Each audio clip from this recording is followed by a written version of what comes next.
and welcome to Anonymous Bites Back, episode 74. I do apologize to our viewers, for the interruptions. I was having some minor hiccups. We do have an interesting show today. Um, we have Jim, who will be talking to us about Yemen, and we also have, you want to, Judith? Judith, you want to talk to us a little bit about the stuff we talked about before? We went live. Water, Hmm. Serena Strum. She was assassinated in Turkey for reporting the truth. It was definitely planned, plotted, and executed.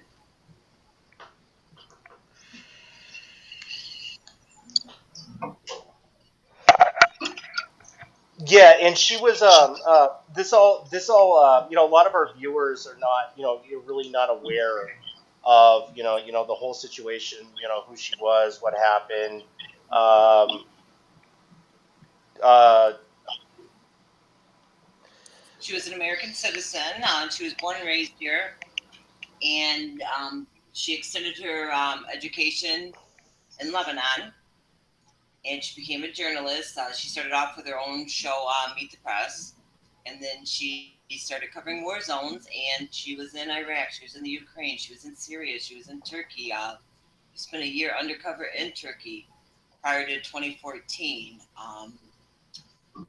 She covered the Middle East. She was the war zone correspondent for the Middle East. She was a freelance journalist. Most of her work she sold. She did the bulk of her work was for Press TV, and she left the Ukraine. She was in the Ukraine at the time, and she left the Ukraine to go back to Turkey. Actually, on her 29th birthday on October 10th, the decision was made for her to go to Turkey. She got there on the 12th. She was assassinated on the 19th. Prior to that, she had been in Turkey. She had a direct confrontation face to face with Erdogan. He ordered her removed from the press conference and from the country.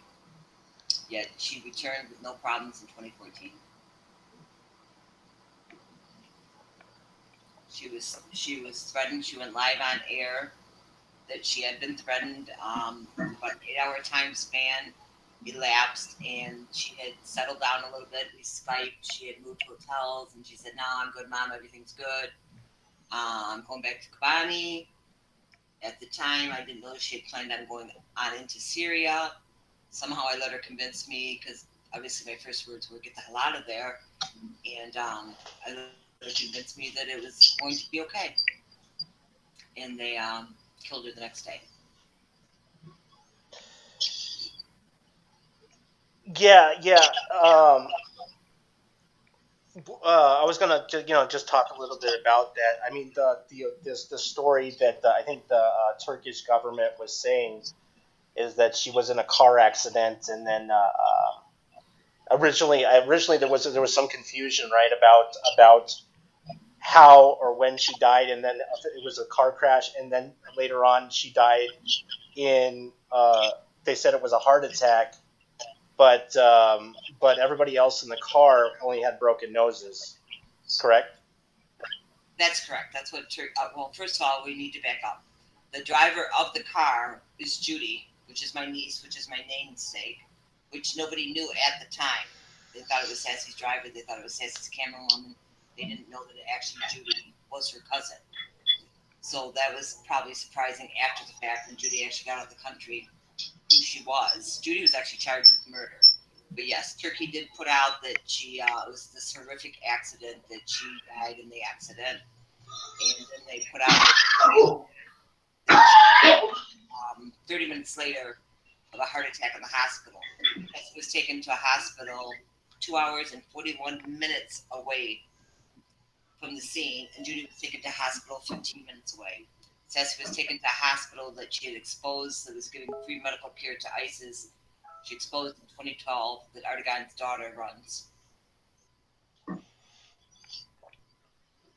And to just to clear things up, for our viewers, in case they don't understand, Serena had no heart problems, correct? No, Yep. no, no, no, no, no. Sassy didn't. She didn't die in a car accident. My daughter didn't have one single scratch on her. There was not a nail broken. There was absolutely nothing. See absolutely no pictures of my child in a car, in a hospital, anywhere. Period. Yeah, I was reading, a little bit more on, this afternoon, and it was a little confusion. Like after the initial accident, they drove her and everybody was good. They went to different hospitals. Is that correct? Yeah. Sassy went. They took Sassy 2 hours and 41 minutes away. They took Judy 15 minutes away. The exact hospital they took Sassy to was a hospital that she reported on in 2012 that ISIS members were receiving free medical care and they're going back over the border into Syria. Yeah, and that was one of the that was she was I think you're saying like 8 hours before this. I think she was calling her sister and telling her that the Turkish intelligence were looking for her. No, 2 days prior to that, they were looking for her. And she called Tuma, she called her sister and said they're looking for me. And the decision was made at that time to go live to um, the strategy at that time was to protect her. Hmm. And she went live. They aired that as Sassy's last interview. That, in fact, was not Sassy's last interview. That's the last interview that was aired. She interviewed a member of parliament right after that. That was my proof of life picture when I needed proof of life. She was actually in his house. That interview has never been aired. Spoke out about it. Oh, really? I didn't even know about this. And she actually interviewed him, and she had a long history with him. And there was no reason for him not to speak out about it because he was against Erdogan. He was against the Turkish government, and never said a word. She'd interviewed him probably 5 times. I'm not going to give you his name right now. It's not too hard to find out, but um, never spoke out. And then the former mayor of Surrey, from my understanding, was going to give a press release within hours after it came out that she was murdered, that she'd been assassinated, and they killed him and his son in the car.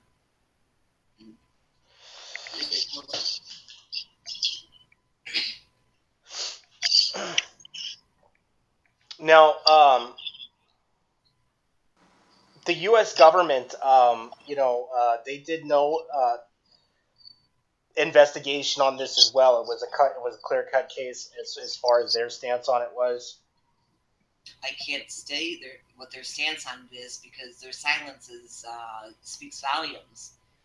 The only, besides two White House press briefings where they tried to silence reporters inquiring about her death, they made a statement to Fox News that they do not investigate deaths overseas.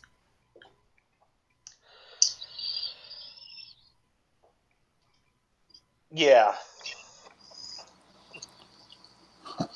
yeah. What Fine. is there any idea like what big story she might have been working on as part of the motive for this? Um, what big story? I think Yeah, that it's comes back to let's follow the money. Let's look at the pipeline. Everything that you hear out there is that she exposed ISIS, which that is true. But she exposed ISIS before they were even ISIS. She followed them. She flew on the planes with them. She sat in the high-ranking members of ISIS. She exposed them in 2012. I mean, they were supposed to be Syrian refugee camps. Her little sister was in the tank houses with all the foot soldiers. She was in all the white tents that you see that had plasma screen TVs and all the luxuries that are supposed to be Syrian refugee camps. So it wasn't that she exposed ISIS in 2014. She'd actually exposed them in 2012.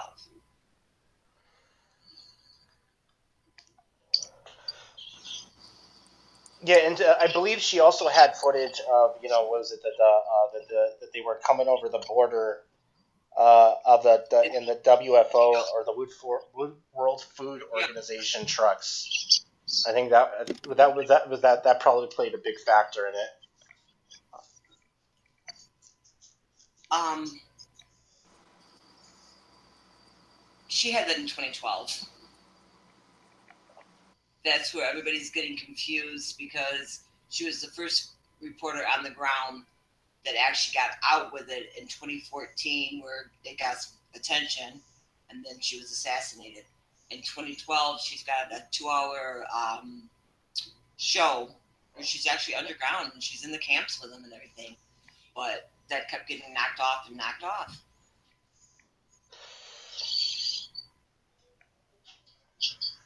And I mean, she's had said time and time again, I mean, really, who is ISIS? They're so drug filled, they don't even know who they are anymore.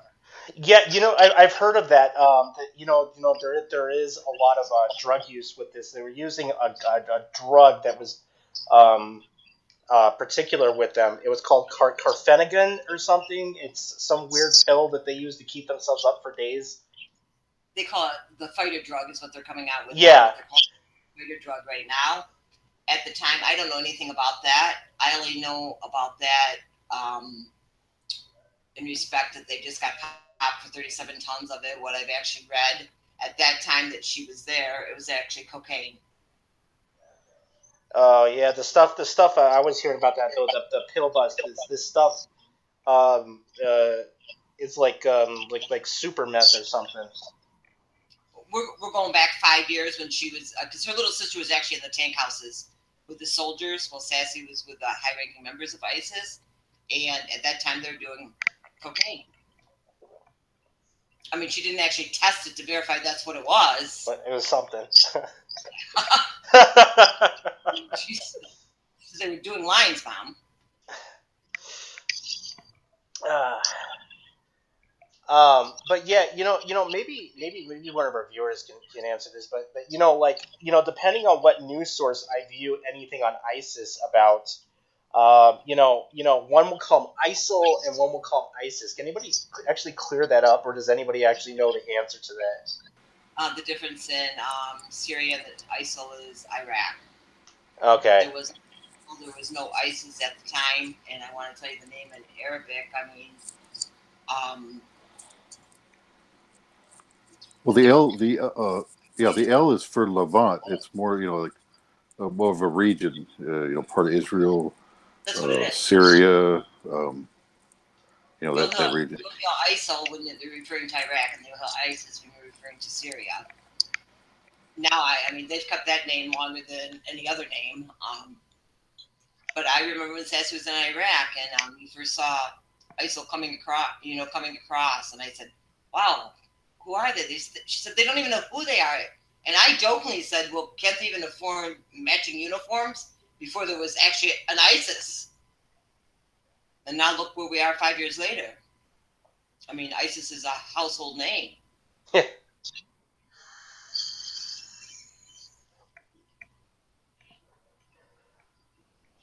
Yeah, I was also saying, there's been a lot of weird stuff, that's come out in the Western media about ISIS, and their capabilities. I think we talked about it in. Remember when I was talking to you about the fake? That nobody questioned the video, but I did. Remember, Preston, about the new technology that ISIS had in Mosul, Uh, the drones. no, I missed that one. Oh, yeah, Uh, yeah. Apparently, Fox News was posting that ISIS had drones, and you can obviously tell from in doing anything CG related that it was a fake fucking video, just as almost as fake as Jihadi John. so where they were adding batteries or something to it. Well, no, they were adding Uh, targets and lockdown targets on whatever the hell they were trying to knock out. But they were uh, claiming that ISIS had drone technology. I mean, but it's not hard for anybody to strap on a camera and an arsenal onto a remote control plane.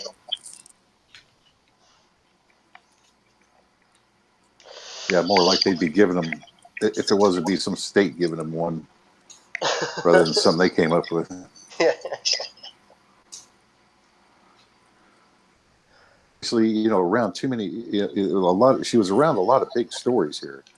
About what they became, like you say, they became a household name, but she had too much, essentially, dirt on them from the inside. She had it on everyone in the region. She had been everywhere. Everybody has blood on their hands. She got too big. She kept everything to her chest. I don't want to say that she knew her days were numbered. She knew, as far as being a journalist covering war zones in the Middle East, that Turkey was definitely her last mission. She knew that. She knew that when she left the Ukraine, that she was going in and out of Turkey, and she was coming home. I was supposed to close on my house on October 8th, and she said, "No, close that day, Mom, because it's good luck. It's my birthday." And 9 days later, I heard that she was actually led back to Turkey to where she was, and they think it was a setup, right? yes, absolutely, absolutely. She was going back to Turkey at that time, at that specific time. No, she was going to finish up in the Ukraine and go. And yes, she was led back to Turkey. That is true, and that's been silenced. And I don't know if you're aware of this, but the person that identified my daughter in Turkey, met her on Facebook.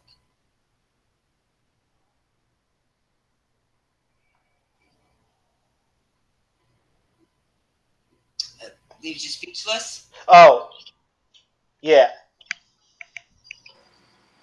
Well, how could he positively identify her? I mean, that's just. It was a she, Yeah. and she said, well, several different stories actually, that she was running around at night and she was going from police department and everything, and she couldn't do that. Her life was at risk, and then they told her Sassy was in the hospital, and she's sorry to say that yes, it is Serena, and I saw her passport. I thought that was odd at the time, and I actually thought now that her actual passport was posted by the Turkish government on the internet. We just got it back maybe a year and a half ago, and it's now in the Arab American Museum and Annex of the Smithsonian.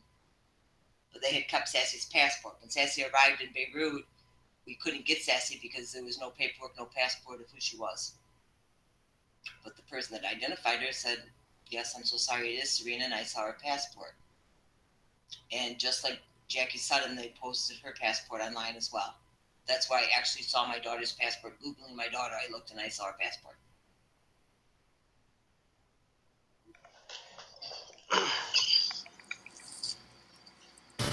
It's so sad. Sorry to hear about everything. You're just so brave and tough about all this,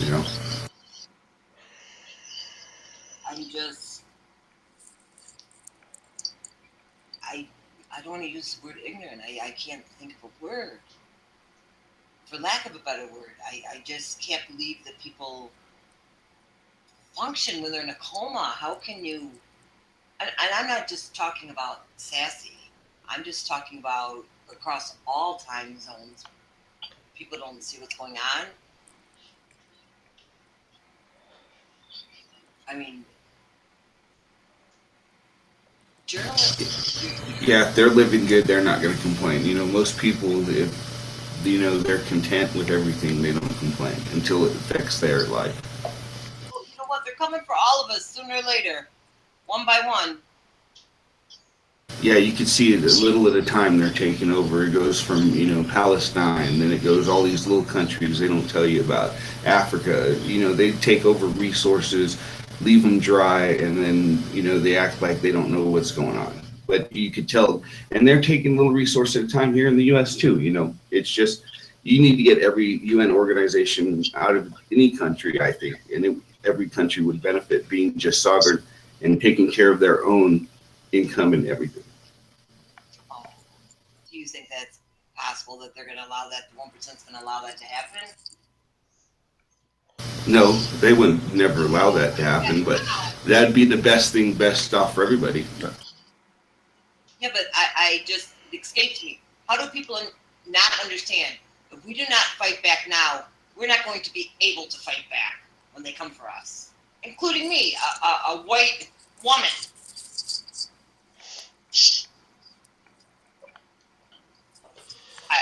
I'm really grateful that my kids are so resourceful and functional. It's really scary times. It's a scary world.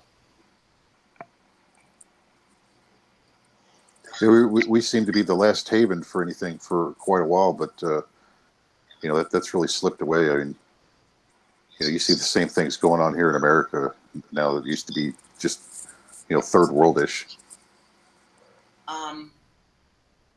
I don't know if it was third worldish. It just wasn't exposed as it is now, and probably because of the internet.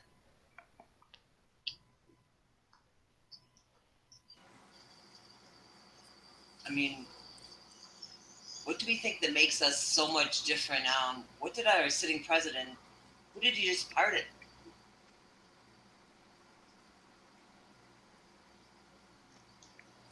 Okay, Sheriff Judd. Yeah, I heard he just pardoned him or something about Sheriff Joe Arpaio out of Phoenix. Oh, that guy Yeah. from the Phoenix prisons. Yeah, that guy. Maricopa. Yeah, Maricopa County. Yeah. I remember seeing the documentaries on that guy, and what he was doing to people was forced labor camps in prisons, chain gangs. Yeah, making them stay out in the heat all day long, not letting them go in, barely giving them water. They wore pink, I guess, out there. He was pretty tough on them, especially if you were a alien or if you were Mexican or just from any other, country, period. They say he's pretty racist. Yeah, and it was he did a lot of weird, cruel, and unusual punishments. Not nice people. Yeah, not a nice guy. Well, he was plugged in politically. That's why he's going to get a pass first. But it's so blatant. Yeah. It's so blatant. At least, I don't want to even use Hillary Clinton as an example, but at least that would have been behind closed doors. One thing we have an opportunity that Trump is so blatant about his racism, his position. I mean, I'm not going to use credit in relation to Trump, but you have to say at least he keeps going with the same rhetoric, and it keeps igniting the base, and he keeps throwing fire right on it.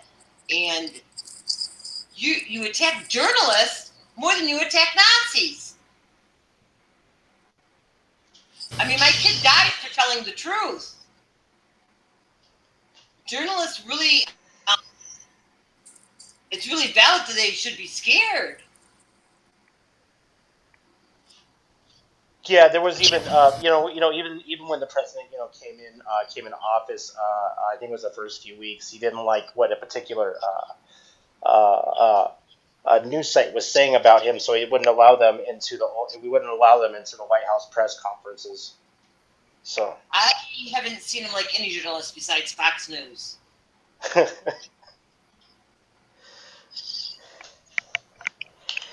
mean, and I look at it, I'm like, oh my gosh, we need Sassy here now. I mean, here on American soil to expose what's going on.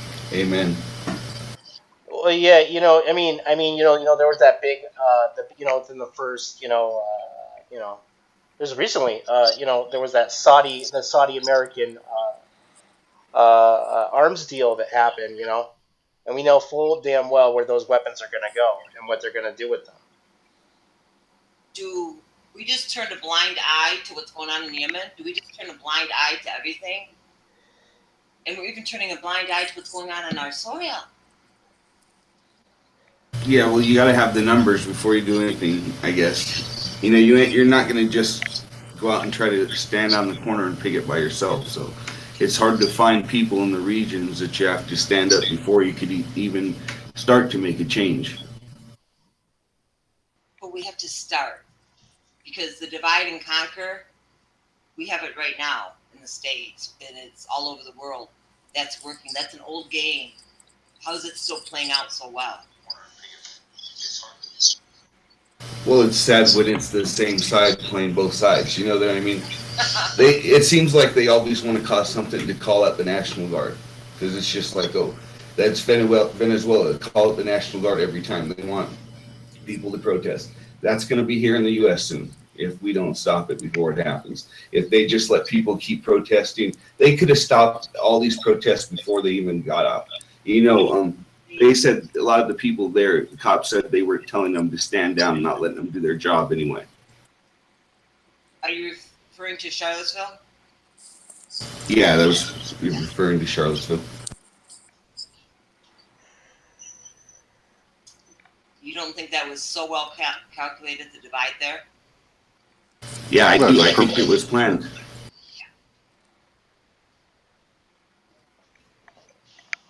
I definitely believe that it was. Yeah. Yeah, they micromanage a lot. They micromanage a lot, and they act like they don't know nothing, but they micromanage a lot. They do. Did you ever think of an American journalist? I mean, born and raised here, covering the Middle East, handing you, let's just start with ISIS. Handing you ISIS on a silver platter. She's assassinated, and there's a complete media blackout.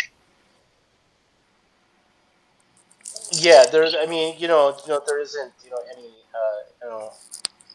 Well, the camaraderie that they used to have, say 30 or 40 years ago, is non-existent nowadays. Journalists used to hang together tighter than they do now. But if you're say a press TV, which is, I guess that's more Iranian run, even though it's still Let's call it a what big. It is government run. It is Iran ran. Period. And that kind of brings me to Matt DeHart.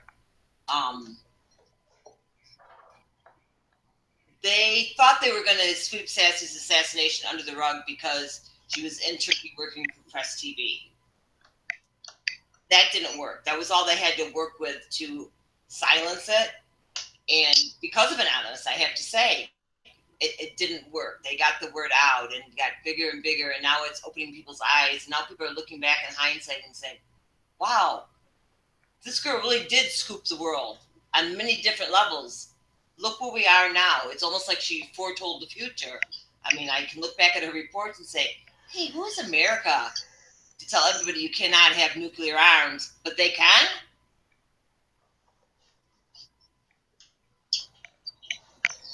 Yeah, I was gonna say gradually, the United States position has become the world's police, and it will lead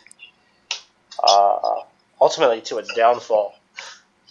Well, they need to get a grip on their own police here. Yeah, for sure. When Trump said that they might bring in even military action, into Venezuela on a civil war that's going on between essentially taking down. Well, they don't say he's a dictator, but he's he's trying to rewrite the constitution down in Venezuela. It's only get meddling in other countries' politics. Especially when they're on the verge of Who are we? exactly when they're on the verge of doing something that might benefit the people. When the people are choosing to overthrow their own government on their own fucking will, and we're gonna say we're gonna dump some of our troops, and we're gonna decide who the fuck is gonna get them. No, it's not the way it works. It's a recipe for disaster.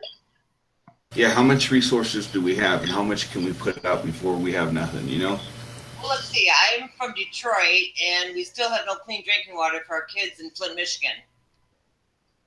Yeah. They've been. It's over 10. How many days is it now? Gosh. 4 years. It's bearing on 4 years. 4 years. Yeah. A problem that could have been easily solved. Well, that's when we can't blame on Trump. We had 3 solid years of Obama, and there was no clean drinking water there. Yeah, that's if it was an important enough situation for them to put their money into. You know what I mean? If they made profit for it, they'd put money into it, but they don't profit from it. well, Flint's economically disadvantaged area. It wouldn't happen where I live.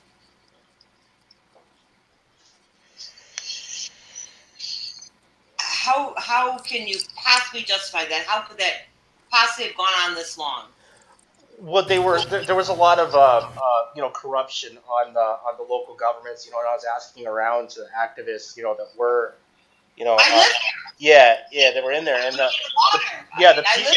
yeah the people that the people that were in the power in government over in Flint, they don't even live within the city limits. A couple of them, I believe, were actually indicted, but that's not even the issue. Okay, the feds like to come in on everything, and everything's their business. Well, you should have solved that.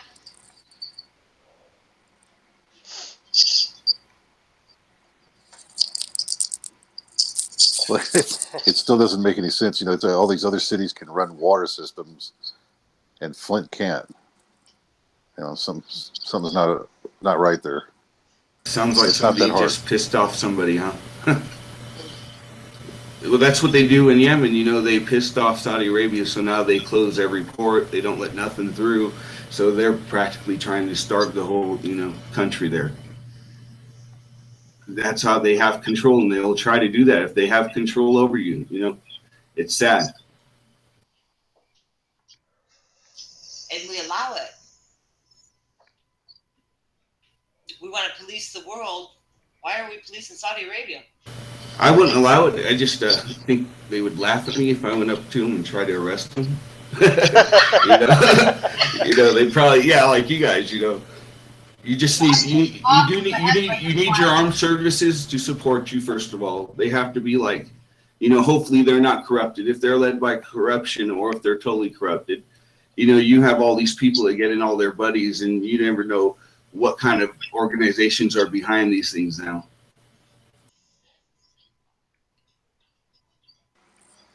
Well, the other thing is you don't question the agenda. There is an agenda going on, and they just passed the baton. Bush to Obama, and now Trump. But the behind the scenes empire marches on constantly. That never changes. Ever. And it's not going to change if we don't fight back now. We're not going to have the ability to fight back now.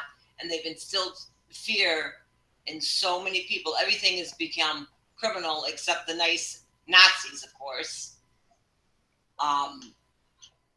People are scared. Yeah.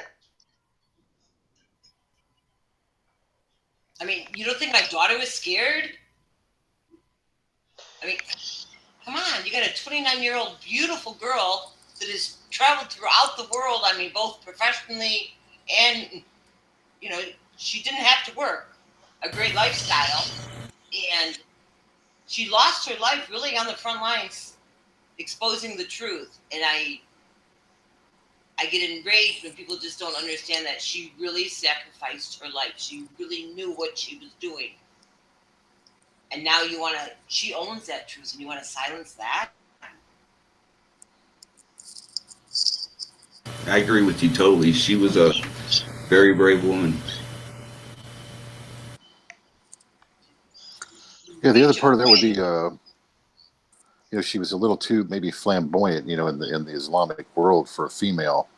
No, not at all. She was too knowledgeable. She was too resourceful. No, she was too light on her feet. You didn't know if you were going to see her in a bar drinking beer. She didn't hang out with other journalists. She wasn't in a position to expose her sources. She kept everything to her chest. I mean, she even took a little editing class. She hired her camera crews in the country she was in. She moved in and out. I remember one time Press TV sent her a text that said, "Hey, next time you leave a country, could you kind of tell us so we don't find out from one of your colleagues?" She left the Iranian talks in Vienna. And she said, "I'm not staying. They're postponing to November. What the hell am I staying for?" And she left. Once you see death, and once you walk amongst the people with it, you live it. You live it with them. But I remember years back when Sassy said to me, she said, "What are you doing?" And I was telling her what I was doing. It was work related and that. And she was in Beirut at the time, and they were going to the villa. They were, going on the Mediterranean. She was, "Oh yeah, you got freedom there, Mom." And looking back, she was right even then, as young as she was.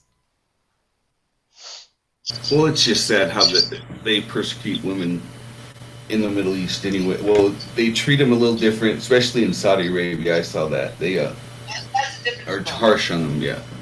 That's a different story. Her sister made it like 10 days in Saudi Arabia and had to go. No, not harsh. I mean, they're inhumane. Don't they believe in that God, isn't it law that like if a woman gets raped, it's considered illegal sex, and the woman gets arrested, not the male? Is that Saudi I've Arabia? read stories about that. From my understanding, yes.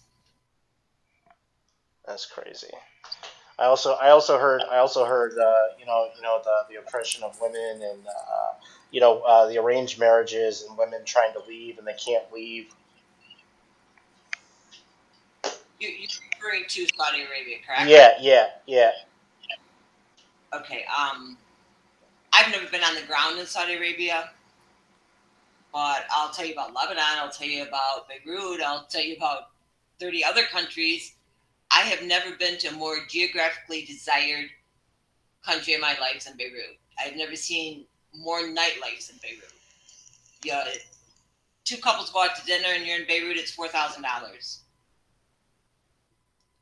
Everybody that all the Gulf Coast countries come to Beirut. It's all nightlife. All your fashions come from there. Um, Sassy had a condo in a little village that most women were veiled women and covered, and her and her sister actually had condos next to each other. 5 minutes away, you're downtown Beirut, and you're just in the party capital of the world.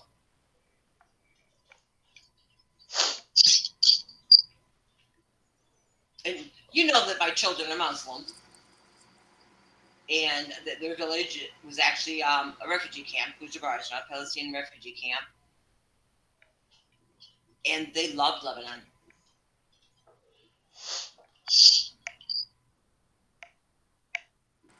I mean, if you try to go to Lebanon right now, you can't get a hotel room. You can't get a villa. Actually, in 2006, when the bombs started, Sassy thought it was the army, just testing out weapons and everything. Didn't know that the war began with Hezbollah and Israel. Yeah. And at that time, they held out. She held out like 5 days. She wasn't a journalist at the time. And America was calling for all Americans to come down to Beirut, and they're going to take them over to Cyprus. Well, what they forgot to tell you is, first of all, you couldn't get to Beirut. Second of all, if you did get to Beirut, they withheld your American passport and charged you $2,500 to get to Cyprus and put a lien on your passport. Jeez. So was it, oh, come on, Americans, we're going to get you out of here. And most Americans refused to leave. And I believe it was 5 or 6 days, because she wasn't going. It was 5 or 6 days before they ran to Syria. I had more contact at that time in the American embassy found her in the hospital in Syria than I did with the American embassy in Turkey.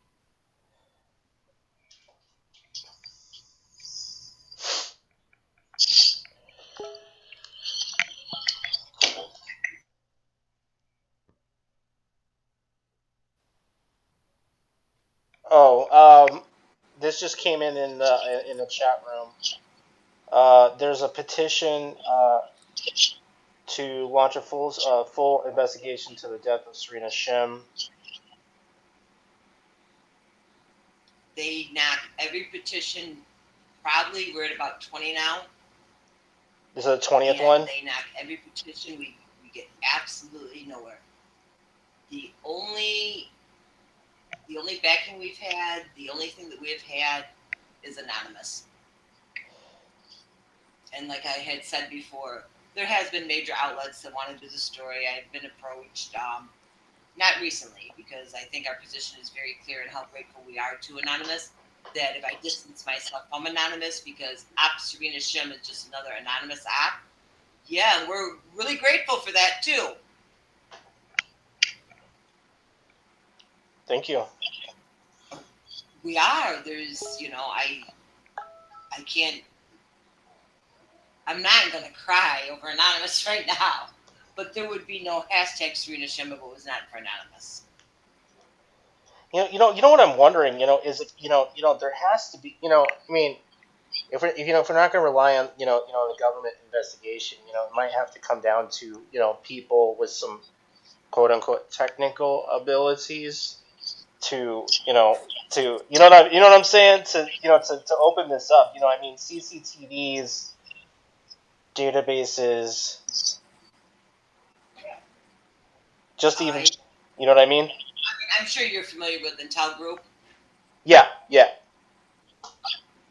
Well, they're a very small circle encircles me, Yeah. and we got slammed and slammed. Operation Serena Shim was slammed, and we were knocked off. And Tim has taken it time and time again. And when I mentioned Tim, there's a lot behind Tim, but I don't like to mention specific accounts because some people like to stay in the background, and it's in their best interest, our best interest. They're more productive that way. It's safer that way.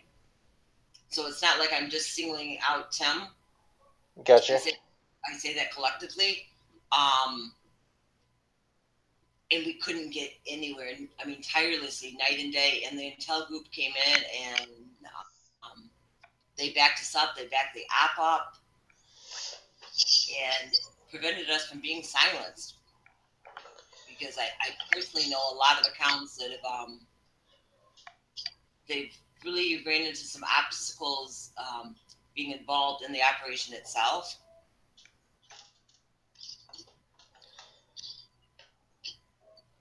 We're looking at 3 years. Yeah. It's hard to keep anything going that long when from jump you're silenced and you're hit. Was it? Did we ever find out like who was the cement truck driver or anything about him? There was no cement truck driver. I can't remember the name that they used. If you look at the pictures, and this is one thing that I had said to Fox News at the time, and as I said, I don't even think they know what they had, or they wouldn't have ran with the story. Uh-huh. That you have a cement truck that they're saying that my child ran into, actually Judy, but same car that ran into, and you position the cement truck going the wrong way. On a one-way street. Yeah, but the cement truck is going the wrong way. Yeah. I mean, how quick did you have to react then? In fact, they were on a 3-lane, one-way highway. Yeah. There was a medium in. There was no cement truck involved. It was an 18-wheeler truck that ran them down, and they actually ran into them.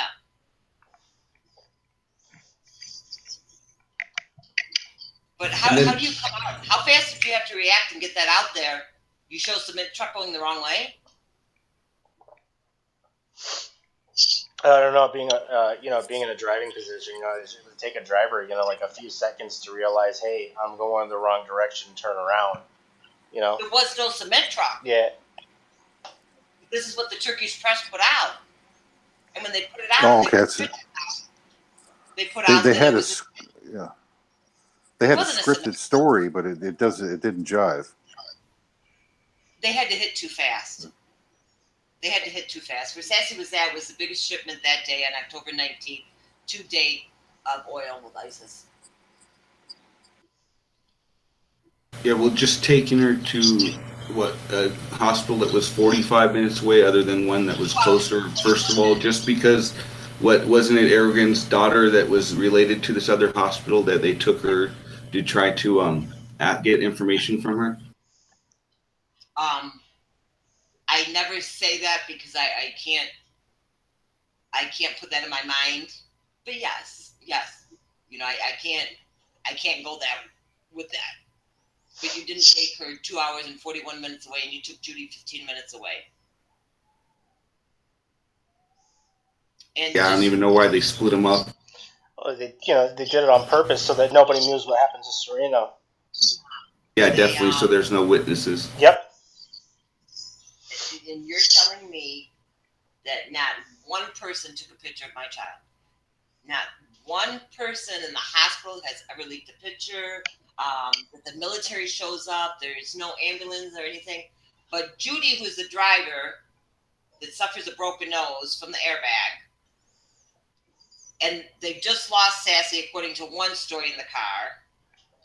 They remember to grab Judy's cell phone and her charger when they take her to the hospital. That's a little bizarre. That's not usually something a first responder would do. You know? And usually the first responder is not the military Yeah. auto accident. Yeah, def- And speaking of her going to a hospital, most hospitals internationally have video cameras everywhere. There's a lot of crazy. At one point I did have a medical career. Because a lot of crazy shit does happen in a hospital. There's not a single picture. There is not a single solitary picture. I was on the telephone. I was in Paris. I was getting to Beirut. They wanted Sassy's husband to come, and I said, no, I'm coming. And at that time, we made the decision to take Sassy back to Lebanon because her children, I didn't know that I'd be bringing her children back. And so her children, so she would be buried so her children could go. And we left immediately, and her sister and I, Papa called me and she said, Mom, I'm going, drop Bobby off in Beirut. I'm going to Turkey now. And she took off immediately. That wasn't our initial plan. We were going to go together, and we couldn't wait. Bobby and I were laying over in Paris, and the embassy called me. And at the same time the embassy had called me, I got a text from Sassy's little sister that said, I have my sister. My life is destroyed. And I thought she meant that she had Sassy. Not that she had Sassy's body. Yeah. And the embassy said to me, her body cannot be released for up to 1 week. I have the papers right in front of me under Turkish law. And I said, what do you mean? Fatma had her. And they said, Fatma's on the ground. That's not an easy name to say. Fatma's on the ground, and on the ground is not embassy lingo. And I looked over at Bobby and I said, I don't know where the hell Fatma is. And Fatma had Sassy and she was gone. It was 7 days later before the embassy contacted us to know if Sassy was still on Turkish soil.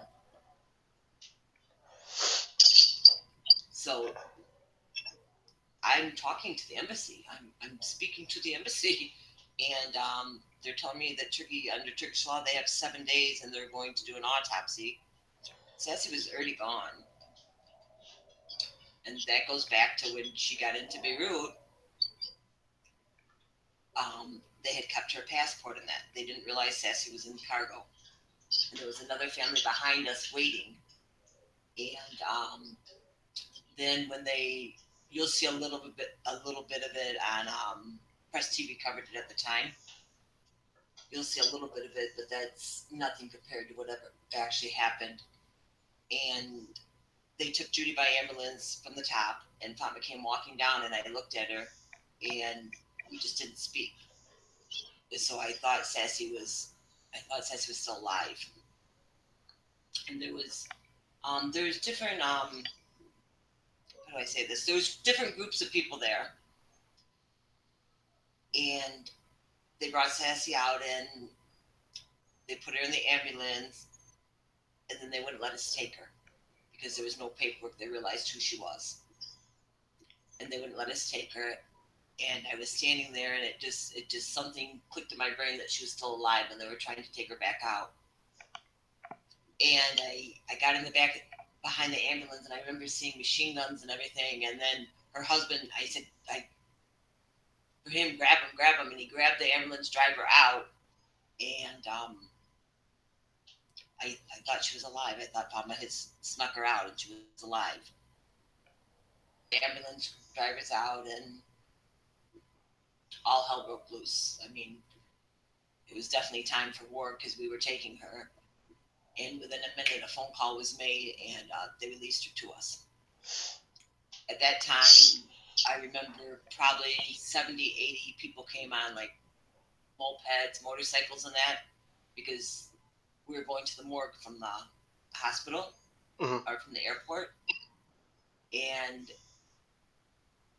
it was me and Sassy's father, Fatma, her husband, and a couple other people, then hundreds and hundreds of other people.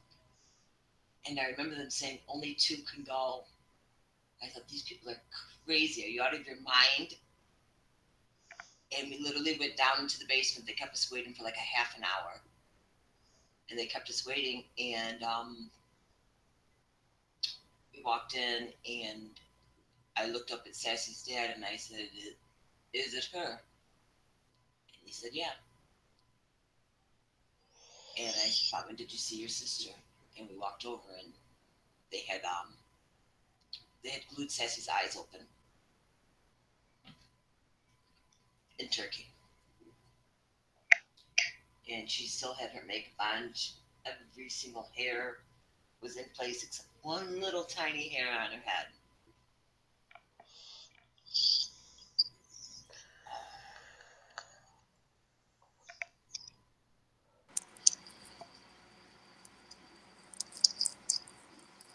And even looking at her, we didn't believe she was gone.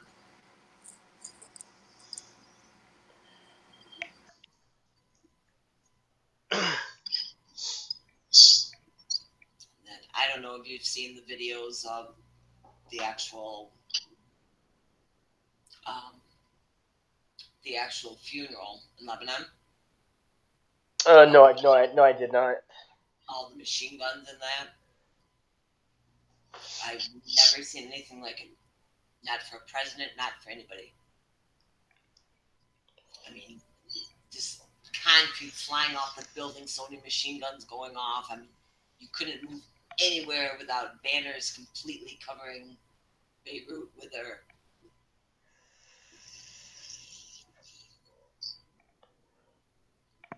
What People what came was from everybody came.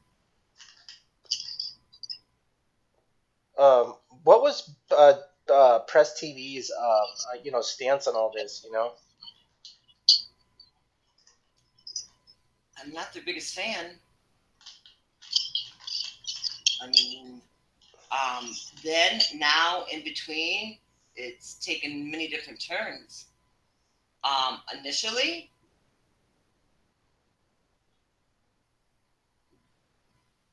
um, I mean, first of all, Iran came out. They came out and offered their condolences and everything.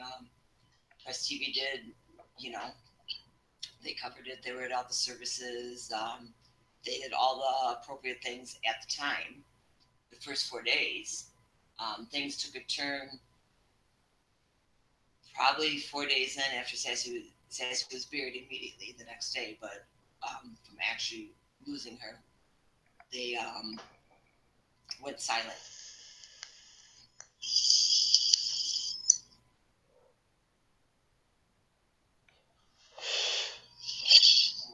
That as brings me back to go ahead. Intel Group. Question everything. Yeah.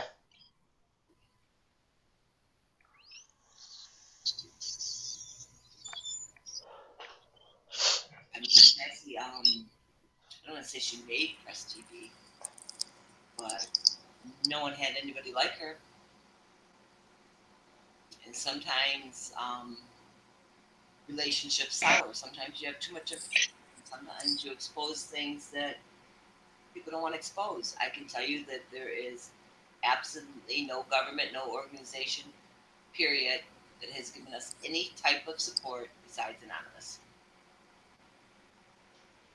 Well, I think Serena educated me. A lot of the information she put out there that you shared and they did before just really opened up my eyes to a lot of things too. So, she is a martyr and she's always going to be remembered. Just, we, her 2 little sisters, sometimes we can't stand to be around each other because they're all so much alike and they move alike and their words and their mannerisms, and you're just waiting for Sassy to walk through the door. And you don't know it's you when someone says, "Yeah, she lost a child." Oh, that's the mother of the American journalist. I think, what are they talking about? I didn't lose a child. When I hear Serena Shum, that's the journalist. When I think, Sassy, that's my kid. It's really messed up. It's really, really messed up. And then you have to fight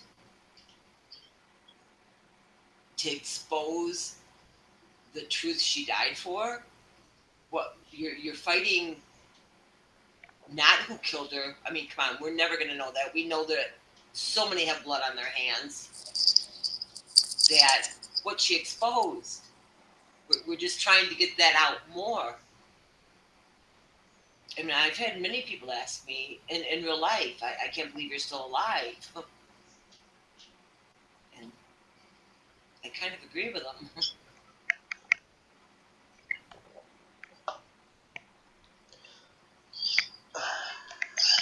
It's not really easy to it's not really easy to murder Serena Shim. She comes from one of the biggest strongholds of Hezbollah in the Middle East. She has an American mother. She's an American. She is a journalist. She's getting the world's ear. That didn't come from Turkey alone.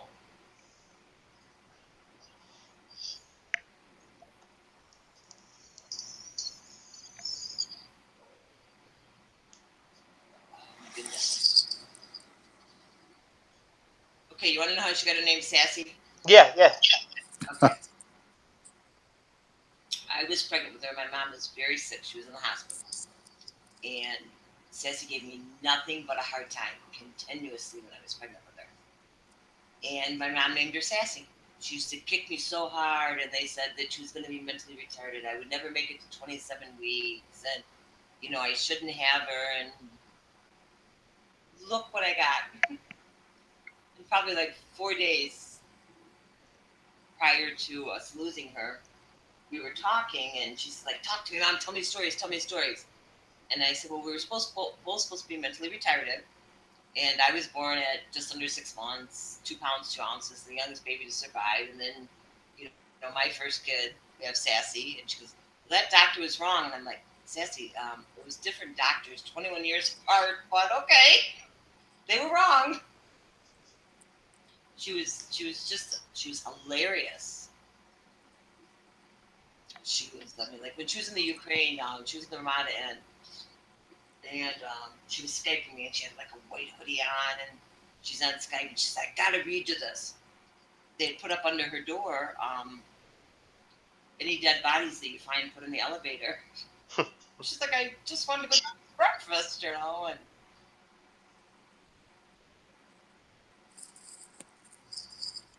she had a lot of loyal followers. And I was there. I saw for myself when you say a media blackout. That's not just in America. I mean, we were lined up to do every interview in the Middle East. Everything was set, and bam! All of a sudden, I mean, we were just completely silenced. All they did was placate everybody for me to get out of there, and then everything went silent. I mean, the text that's out there that says the reporter was said, "Don't mention Serena Shim's name." That is an actual text that I received. Really? That is an actual text that I received. There was I think it was, I want to say Middle East MTV we were doing, and then they said, "You know what? Wait, we're gonna get a strategy here." And that, as soon as I got out of Lebanon, it was quiet.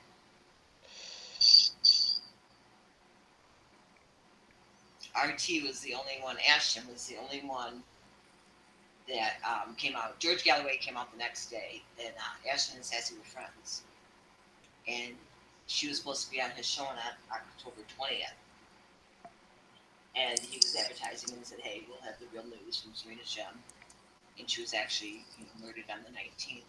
And he did send me all their messages and that, and it was funny. And he's like, "I need you twice," and she's like, "You're gonna pay for 2 of them," and he's like, "I'm gonna pay for 1." And she sold a lot of her work because she was one of the very few people on the ground, journalists on the ground.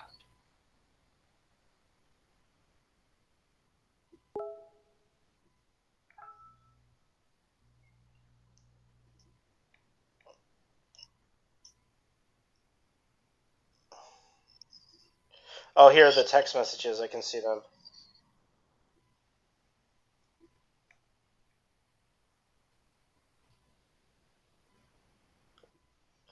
The text message that was sent to me. I don't know, Jim. Jim, where's this coming from? That's from her tweet sheet that she had for Ops Arena. Oh, okay.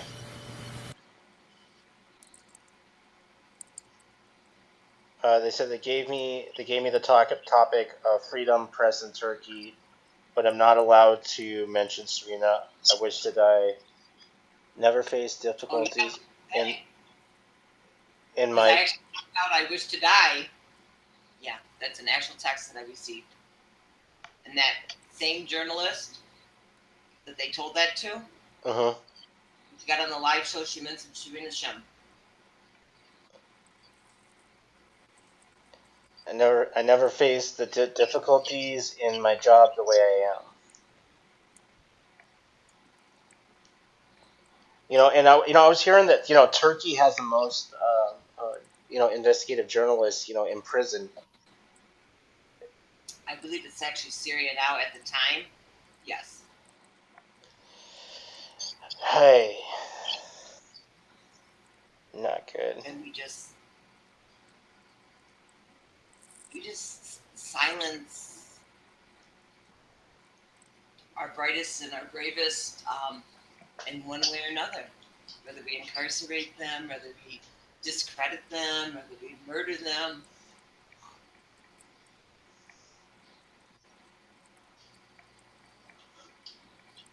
It takes a lot. I mean, you guys know that. It takes a lot to expose the truth. You sacrifice a lot. And you can tell puts it the best in their article about Sass. I mean, the price of truth. It was her life.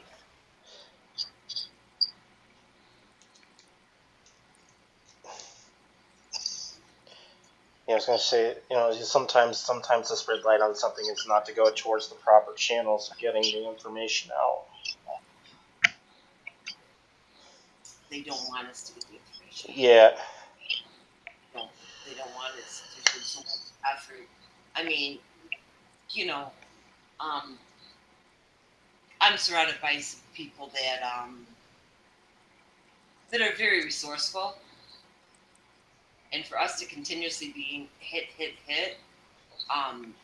there's a lot of people against us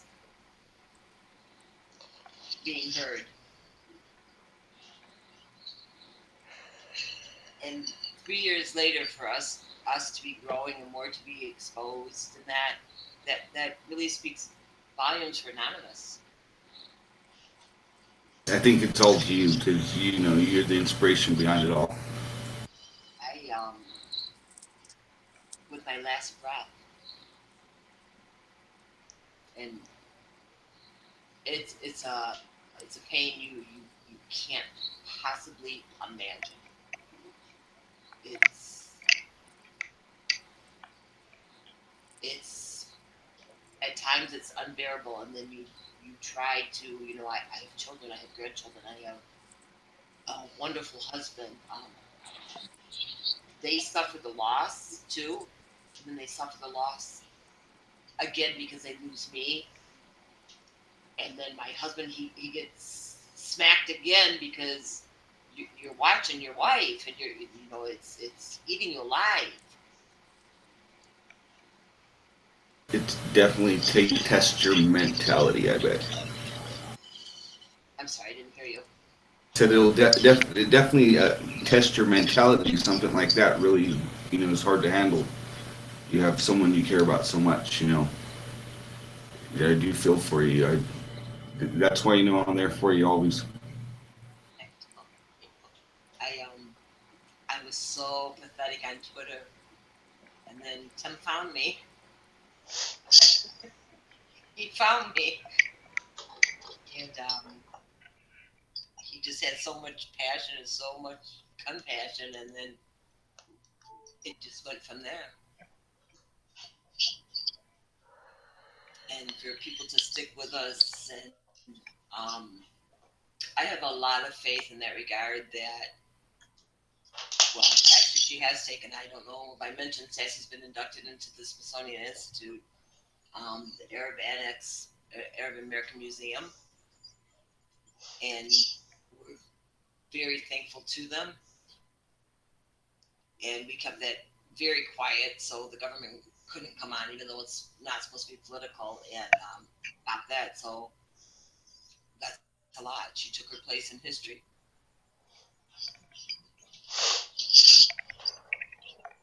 Yeah, she deserved the spot in the museum. That was awesome.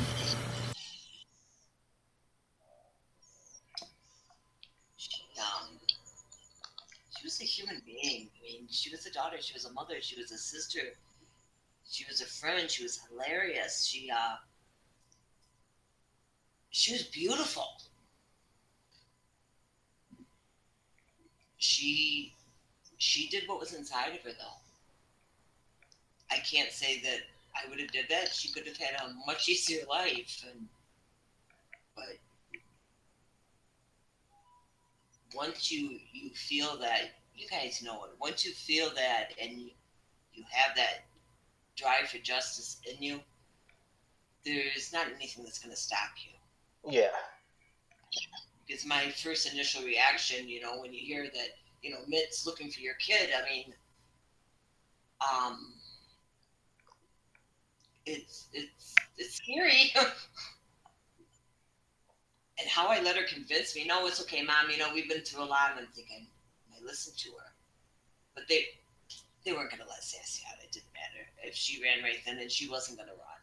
I could have begged her. I could have cried. I could have, threatened and did all my crazy stuff. But she wasn't going. And if they didn't get her there, they were going to kill Sassy someplace else. Yeah. It was just much easier to do it in Turkey. Because of the abuse of journalists, because the journalists that are murdered, because the journalists that are incarcerated, it throws up less red flags. And because she works for Press TV, it's so that they thought it was easier to silence. But they really didn't have all their ducks in a row. They got a little surprised by Anonymous and a mother that didn't know how to tweet. And that one I don't think they expected. Because how many TV shows can I call? How many radio shows can I call? How much can I do 24 hours a day to try to open someone's eyes? And little did I know this little Twitter account that she had made me years ago. I found it. I don't even know how I found it. I didn't even know what it was.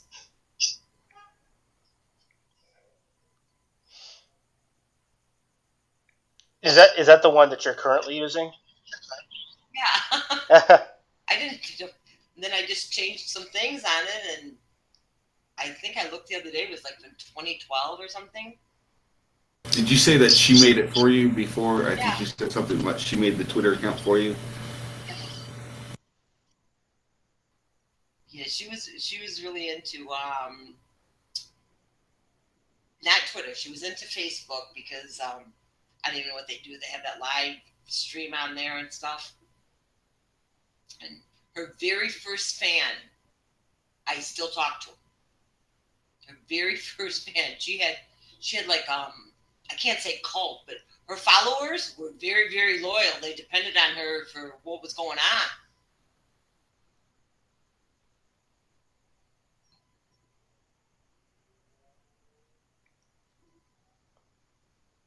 Yeah.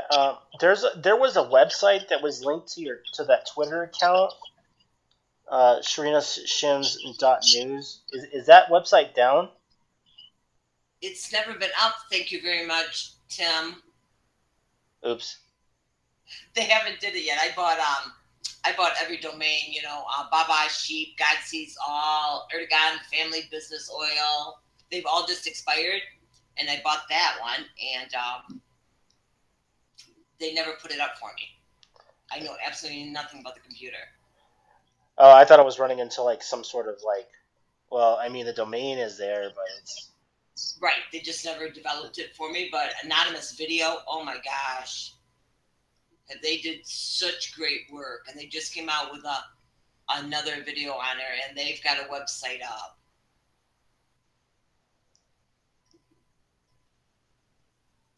You guys are familiar with them, right? uh. Would you say Anonymous Video. the Yeah, what? anonymous video. They support free anonymous. Yeah, yeah.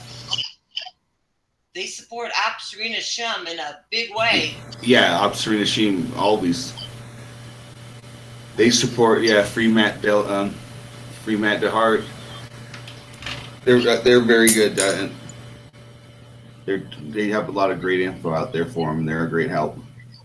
They have really did a lot. They just put another one up. They've actually put a website up, and they have all their work on there. They have all the articles. They've got a lot of work. And then yesterday I saw another one they put up, and very, very supportive. And you mentioned Matt DeHart. Have you kept up on what's happening to Matt now? Yeah, I thought he was supposed to get released coming up, but then Leanne said that that's not true, and that's sad. That's cool. He was supposed to be set to get released in a few months, I thought. Yeah, that changed a few days back. Actually, I was on the phone with Leanne when Matt called and told her.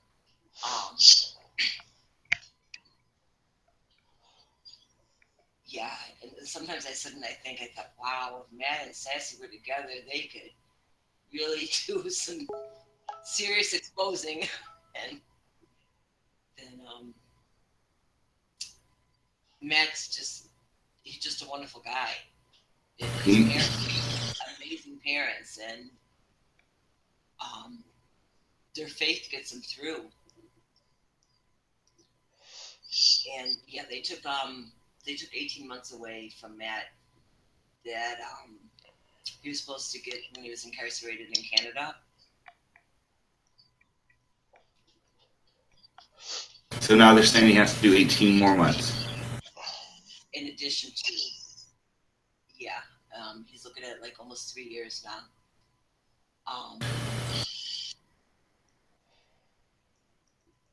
Because Leanne and I are actually talking. She said, "Oh, that's my son." And I said, "Okay." And then she called me back, and she was actually very composed, calm, collective, and obviously, they're not going to take that lying down. And I hope not. They just called Matt in, and you can't equate the two. So let me make myself very clear. I don't think there's a worse human being on the earth than a pedophile. So Yeah. period. I don't think there's any possibility for rehabilitation. But that was a setup too. They got him to go to a site where they had info, and then they tried to set him up right. Is what that story was too. You have 3 judges, and I'm not a real big fan of judges. You have 3 judges that all said, "Hey, these are trumped up charges. These are not firm." But because you made him radioactive with your CP charges, you don't see the support for Matt like you should see. You don't see any GoFundMe's for Matt. You don't see any financial support. You don't see like other activists, like other. Well, Courage still supports Matt too, right?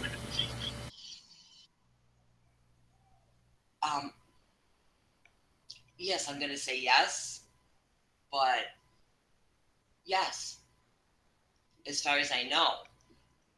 But I don't see any legal funds for Matt. I don't see any GoFundMe's for Matt. I don't see any legal defense. And now is the time that everybody needs to react. I mean, this is really, really hard for me to say, and I'm going to try to get it all out.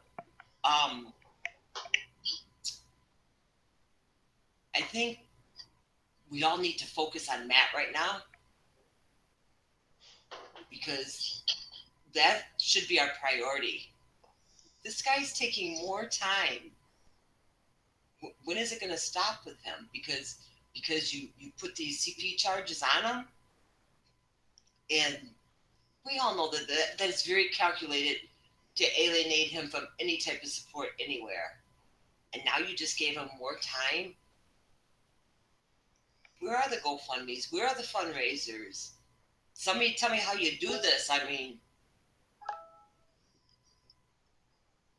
we can't bring Sassy back, and by no means do I want to lose any support for my child, but the focus right now should be Matt.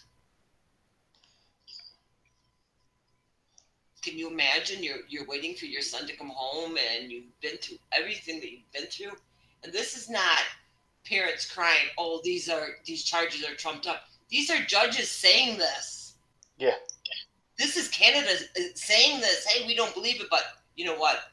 We believe that America will give you a just trial there. Well, we know you're not going to get a trial. There's going to be a forced plea. We all understand 97% of the federal cases never go to trial, and that 97% is considered a win as a conviction rate. Yeah.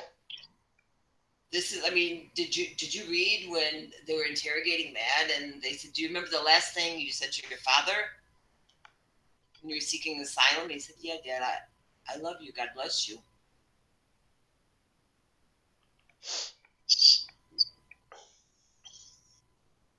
And they keep going and they keep going. And there's no doubt in my mind that Matt was tortured. And I know me personally, you even say something regarding CP, you can be as innocent is, and everybody's still got that feeling. You still got that doubt. Oh, they have the red flags go up everywhere. I have no doubt whatsoever about Matt. At all. I just don't know what to do. But mission accomplished as far as lack of support for Matt, as far as the government's concerned. As soon as you slap that out there, you silence any support. You'll see everybody jumping on the bandwagon for other Anons, which is great. But we're going to leave Matt behind?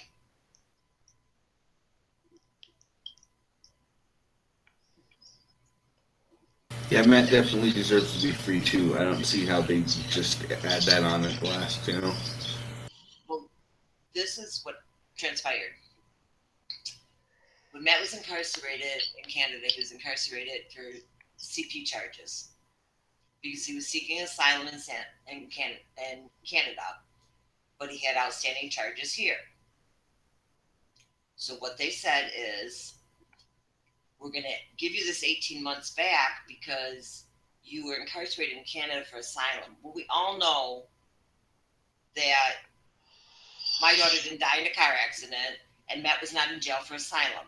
He was in asylum for his extenuating charges in the U.S. over there. You do not go to jail for seeking asylum. And this is not me saying this. This is, anybody can go on Pacer and read the documents. So they added it back on it. So where's his legal defense? Where's the money coming from? This family has moved. This family has ran. This family has been through years and years of this.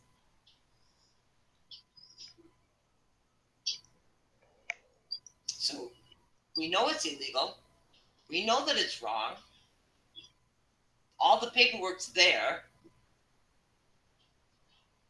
But you need to get it before the court.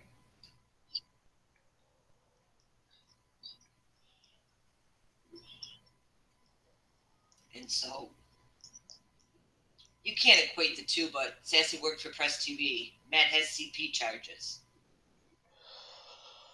Yeah. That's a reason to silence him.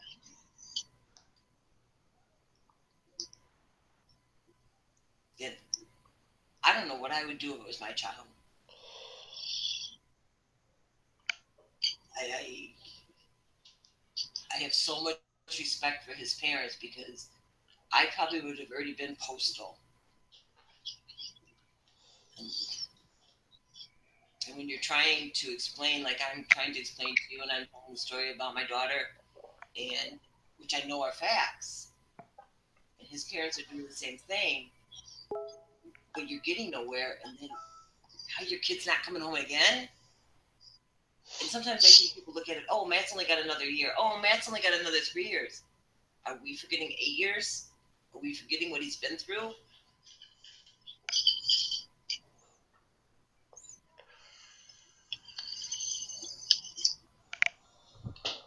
So any suggestions, guys? Jim, did you put this in the chat? Yeah, I did. That was a shout out for Matt. Oh yeah, I guess you can write him at this address. Yeah, So Matt writes you back. that's correct. So you can write. I'm gonna put this in the comments. Hold on. Thank you. Cool. 1 second. If you ever want like I was looking for his donation site too because I know Courage had one and I had one here, so I'm gonna get that and bring it right back to you. about a specific fundraiser that is allocated specifically to Matt's defense or whatever his family may need, but the priority would be his defense right now, and you're up against the time clock.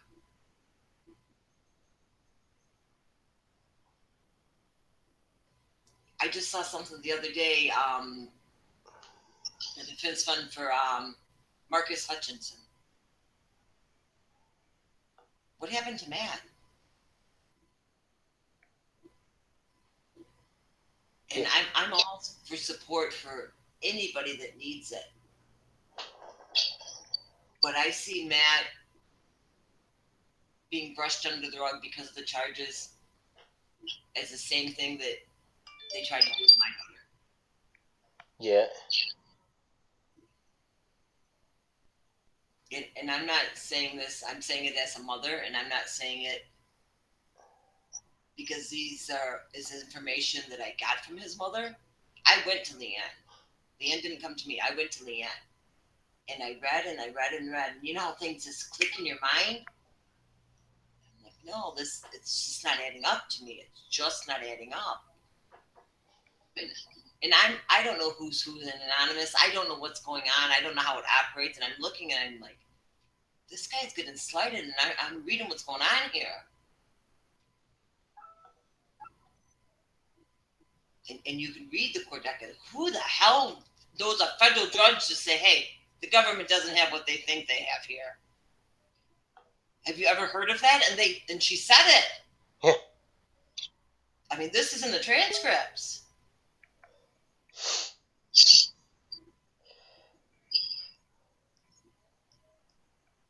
Even like talking about Matt right now, I feel better about Sassy. It's like she's saying, yeah, Mom, it's the right thing to do. This is who we are. Speak up. This guy has been wrong. Maybe we should do another, a show just, the next week or so, just on Matt DeHart and his situation. Maybe it didn't get enough attention, If you think that like I'm on the bandwagon for Matt DeHart, I am. And if anybody out there knows how to start a fundraiser, what to do, I will do absolutely anything because it is the right thing to do. And it has been silenced the same way the truth of my daughter was silenced. Yeah, and once you get a link, you let me know, and then we'll help spread it and make sure everybody gets it. I don't know how to do it, so that's why I'm saying to you guys. Somebody direct me. I can't keep having Tim. He probably sees my number and it's like, you have caller ID, and it's like, oh my gosh, that person is probably like, oh my gosh, and knows not to answer because it's me, But well, I remember setting up, even GoFundMe's. It used to be a lot easier till after. There's a few extra steps now that you need to do after Standing Rock, but yeah, it takes literally minutes. Yeah. Okay, that's simple. Now getting people to donate. And do you know that his mother donates? Do you know his mother donates to people that need help? Do you know that his mother writes prisoners? I did not know that. She writes prisoners. She has her guides Yes, she does a blog too. She writes a blog. I don't know if it's on a certain time base, but she does put it out, and it's very good. every day. Every day. She writes like stamps cost money. That costs money. Obviously, there's financial issues. There definitely is financial issues, and she writes them and she gives her time. Do you know what it feels like to sit in prison and receive a letter? And she writes a lot of people and they don't get back, and her son's sitting there. I can't say I would be as strong as she is. I would be writing my kid nonstop and maybe a few other people, but she is so dedicated, and Leanne believes that everybody deserves a second chance. Everybody can be rehabilitated. Yeah. We're definitely not on the same page there. And to see them go through that, Oh yeah, as far as the pedophilia thing, yeah, I kind of agree with you, because I used to work as I wouldn't say I'm an expert in that field, but I used to work as in the drug and alcohol field, counseling addicts. But when I was looking into pedophilia rehabilitation and the fact that the DSM had retracted pedophilia as a mental disorder was kind of saying a lot. well, you know, well, first of all, pedophiles cannot be rehabilitated, and if there was any potential for them to be rehabilitated, there is no rehabilitation unless you own your actions. Yeah, That there should be zero tolerance well, for yeah, yeah. pedophilia. There Absolutely is, zero tolerance. yeah. Yeah, I would say that But I would say that the only we were talking about this with a professional one of the professional pedophile hunters. He said the only country that actually really does have some sort of like uh, treatment for these people is in Germany, and I haven't even gotten to the details about what their big leap is, or whatever is causing this. I I read personally one. believe that people are capable of doing bad things. And it doesn't necessarily have to be a disorder affiliated with it. Some people just do bad things just because they're bad. You know, Some people, People know their boundaries. They just yeah, yeah, let's just say it. Some yeah, people are just evil. yeah. Some That's people what are I just did. Some people are fucking evil. Yeah, that's what I was gonna say. if they could get away with it, they will because they don't have boundaries.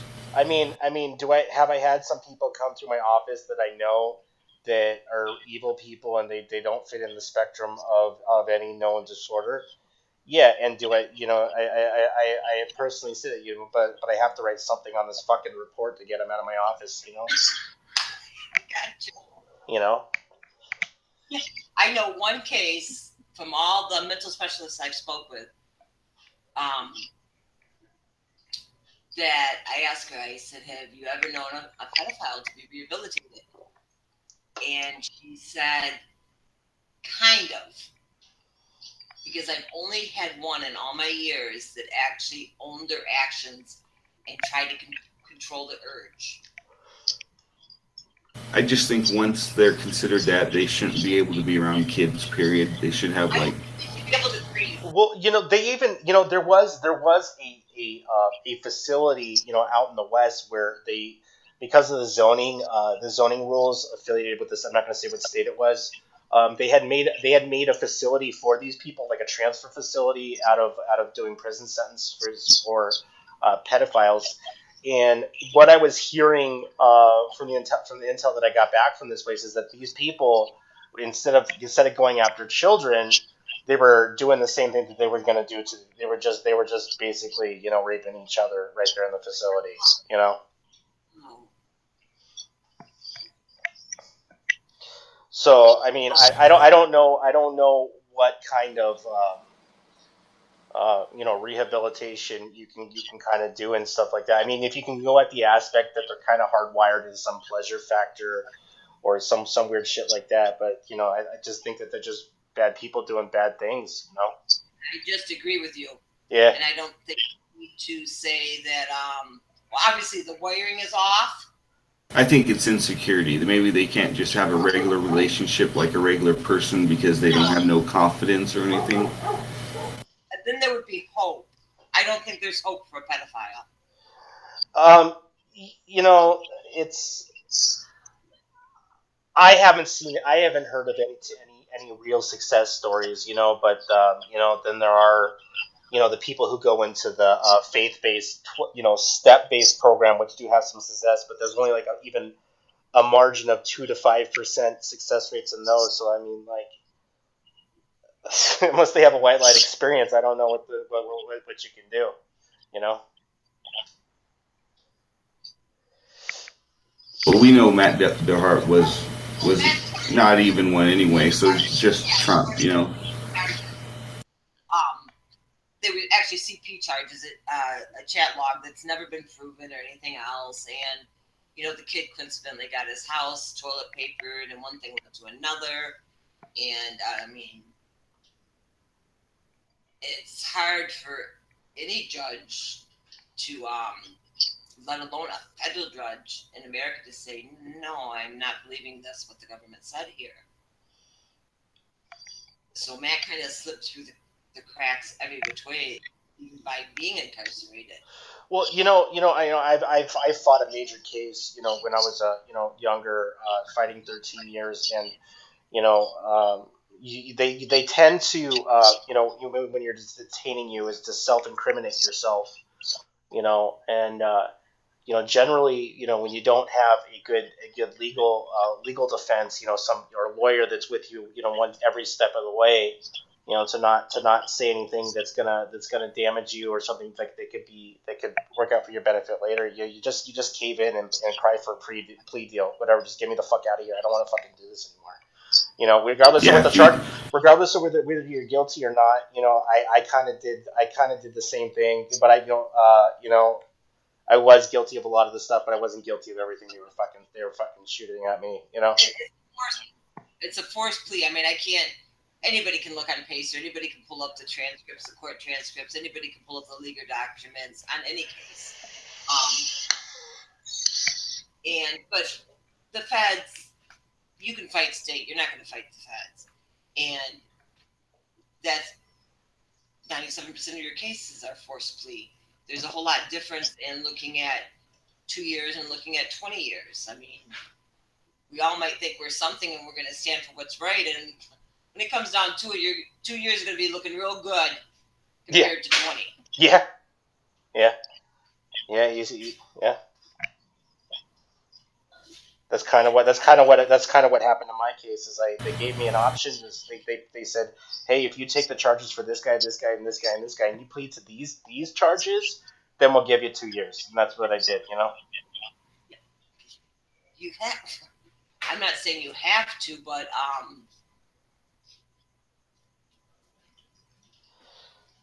yeah, it's just what we're calling it. It's a forced plea. Yeah.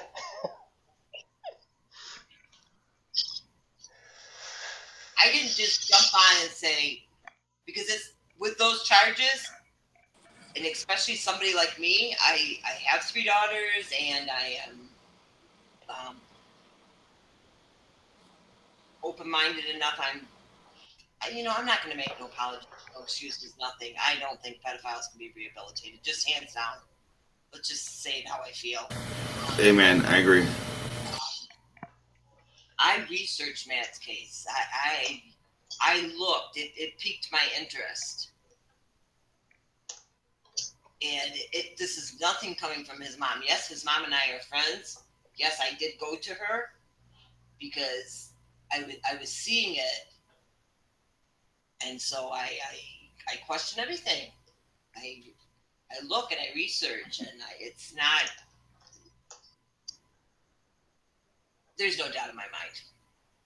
And there's doubt in my mind about myself, but not about this kid. And everybody, it should be so apparent to everybody. What is the first thing you hit somebody with to discredit them? You always say they have CP. You found CP on their computer. That's the first thing.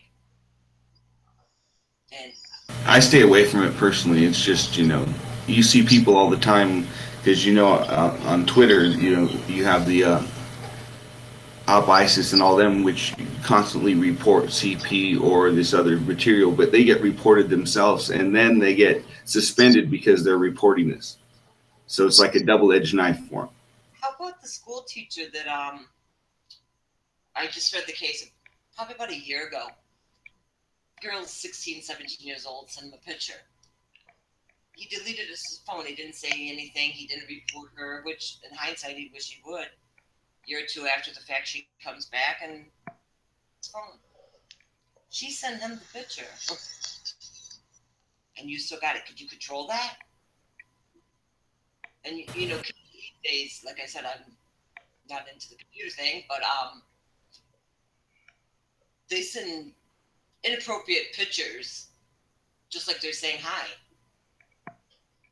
It's a whole different world. Well, I just read an article, right, where the kid was with the teacher and then ended up suing and getting money too. What's the age? Yeah, I think it was junior high or like 9th or 10th. Well, the teacher's at fault. When you're a minor, then Teacher's always at fault. They're not supposed to be, yeah, I mean, they're supposed to be an authority figure and the role model in that, but you're a 21-year-old teacher at high school level, fresh out of college, and there's an 18-year-old senior girl.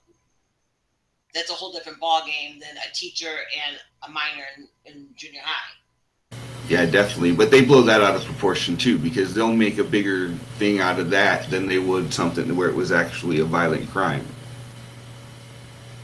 I don't think there's any worse crime than pedophilia.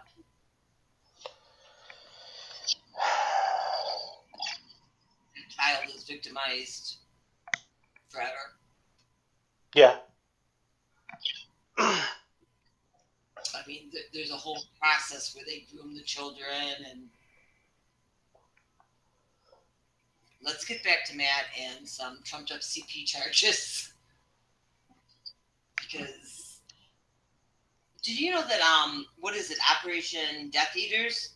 Yeah. Go after pedophilias? Yes. They blocked me What? when I first came on Twitter. What? Seriously? Yeah, I wanted to help. I wanted to help. I was, how you DM? Yeah. And I'm tweeting my DMs. I don't even know what I'm doing, And finally, there was one account that Tim had on me that would say, hey, you're tweeting, you're not DMing. It blocked me. Oops. And I was very serious. I mean, obviously, you know that now. So could you tell them to unblock me? I don't know why anybody would block you, Judith. That's just. I think that, here's somebody comes in and they don't know what they're doing, and I'm like, how do I help? Tell me what to do. And they're like, yeah, right, lady. I mean, yeah, I forgot all about that. Yeah. And I was very sincere. Let me see. They haven't had a tweet. Oh, this is up. Death Eaters. They haven't had a tweet in a while. It was when I first came on. Yeah. I'm looking at Death Eaters. They haven't had a tweet since 2015. Okay, then that's okay. Yeah. From jump, as soon as I came on, they blocked me. Wait, maybe they moved to this one. Hold on, this account. Nope, this one's dead too.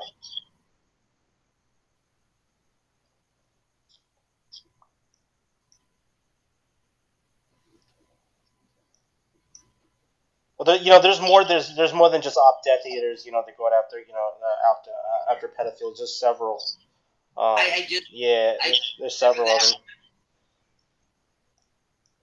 It was like I was really going to make a difference, and I was going to offer them all my knowledge, and they blocked me.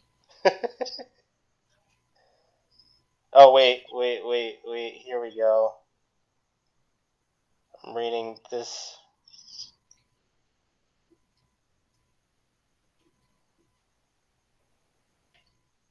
Wait, maybe this account is alive. Hold on.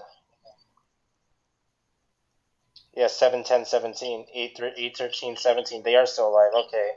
It's just coming up in my feed wrong.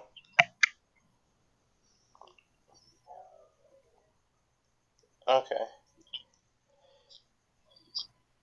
Yeah, but I've dealt with some of the um, pedophilia ops or pedo ops, and some of them are I hate to say it, some of the people on some of the other ops that I've been about, just blatantly just hitting up random people, then going off of tips and doing the old bait and switch. There was better tactics that I've heard of along the ways, where they were blatantly putting on underage. There's some dating websites where you can the age limit doesn't have to be 18, and you can go on a dating website, 13 years old, and create a profile. Yeah, I've read a lot about that. Um, just slipped my mind. There was something that I was going to say that it was important to me, and I forgot what it was. See what happens with age.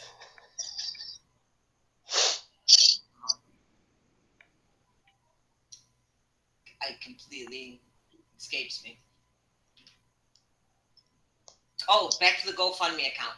Is that the best way to generate revenue? Is that the best way to go? Because I see a lot of GoFundMes that never get off the ground. Well, I wouldn't say it's like the best way, because they do take a percentage, and they are subject to being removed. Um, there are other ways to get donation sites. You can set up PayPal accounts and redirect the money out some other places. What was the other site we were using? Uh, what was it? We were trying to help out one of our guys out in Bangladesh. What Um, about like Patreon or anything? But oh, Patreon. But Patreon's for artists. I mean, I guess you could. Well, his mother's an artist. Yeah, YouTube's No, used seriously. Patreon too. Yeah, I'm not I a mean, big I'm not a big fan of GoFundMe because they're subject to removal. and we would definitely be removed on that one. And in addition to that, not so much the vehicle we use to actually, house the funds in that, to generate the funds in there. Because I've seen a lot of different fundraisers go, and well, first of all, activists are broke, and it's hard to get the money going. And I played with a lot of different ideals, and I just can't come up with anything. Yeah, that'd be nice if you could create an account and then it would get interest too while you're waiting to get it on. Well, that's our next project, gentlemen. Are we all in? Yeah. Yeah, definitely. I'll try to help. I forget the website that we use. It was kind of cool because you could with this website, I can't remember the fucking name of it. They weren't subject to removal. You can pretty much put whatever you wanted. You didn't have to put your real name on the front end, and nothing really showed up that you were affiliated with this. And on the back end, they paid. They were paying in. You could get paid in different currency if you wanted to, cryptocurrency, or U.S. dollars, and they were using some back end service, which was Stripe, and they almost took out nothing, which was cool. I just can't remember the name of the site.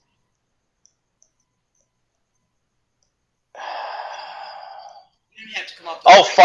Fundly.com. I'll stalk you anyways. Yeah, Fundly. Yeah, it was very easy to set one up. Is it gonna get the attention of a GoFundMe, probably not, but you probably have better options of keeping a fundraiser up. And it works a little differently where they don't need to raise the entire funds in order for them to go to the cause. They can set up different weekly, monthly intervals when the money gets deducted from the campaign. How are you spelling that? fundly.com.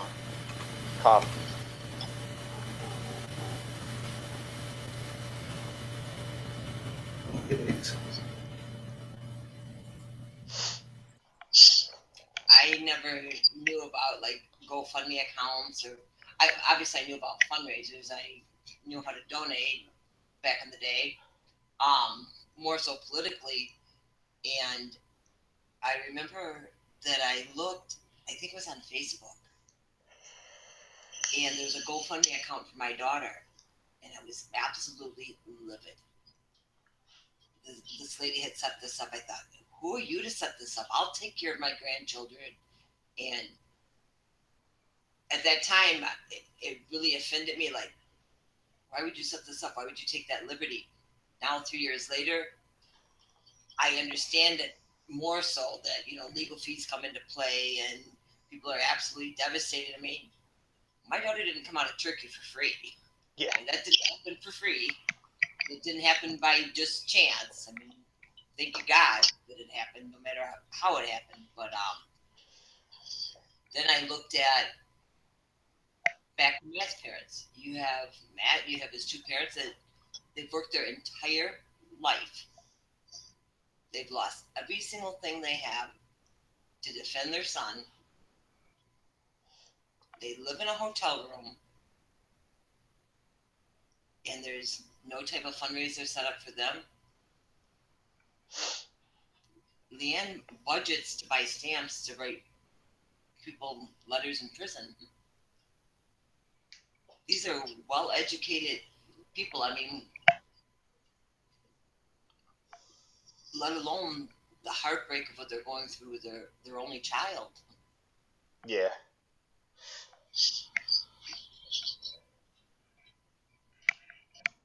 Okay, let's talk about Trump.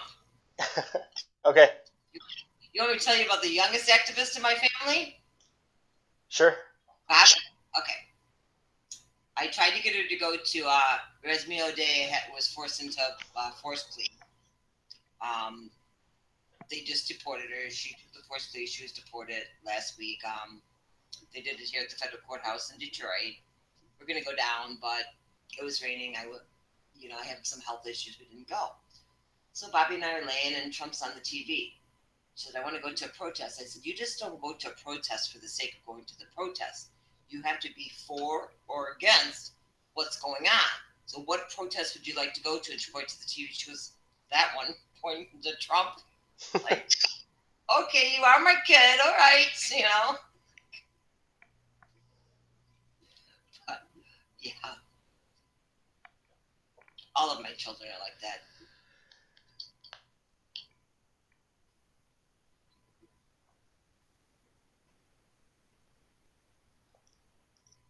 Yeah, I think one of my buddies was at the one of the initial Trump protests, and yeah, he got arrested for doing absolutely nothing, and he was a lawyer, standing on the sidelines doing nothing, and he was arrested doing absolutely nothing. Well, they let you get, especially being an attorney, it jeopardizes your law license. Yeah, that was one of his concerns. I kind of lost touch with him after losing a bunch of accounts, in the following days over a fight. But yeah, I'm not sure. I'm not sure where or what's going on with him right now. But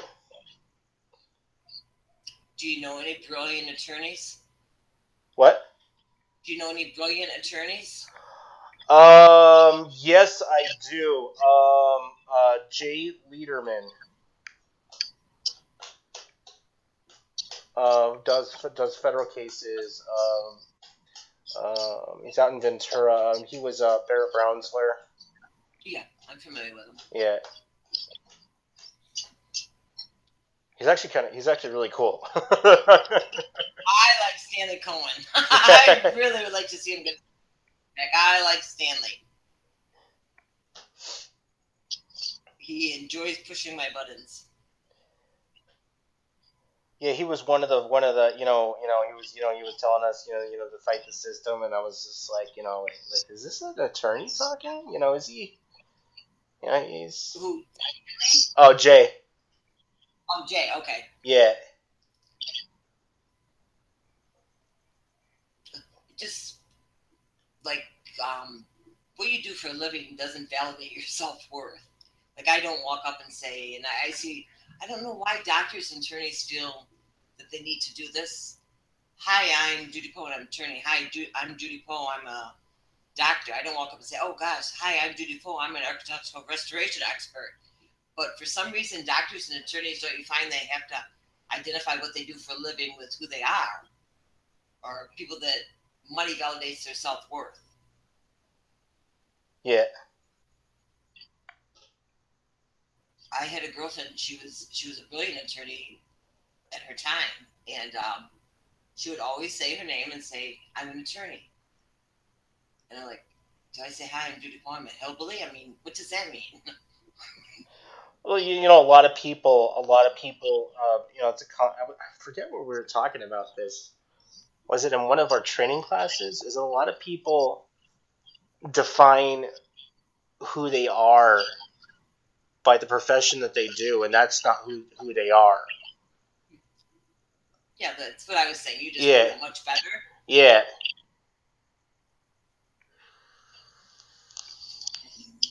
I forget what we were talking about. I was talking about, I think it was a Johari window and stuff like that.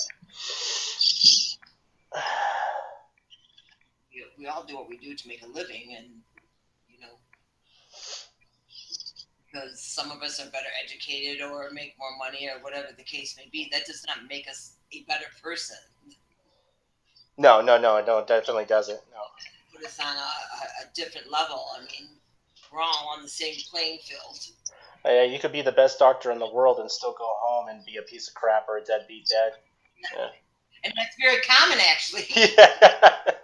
Actually, because your attorneys and doctors, kind of like Trump, they fall into that godlike syndrome, like they're one step below God. That's a miserable life.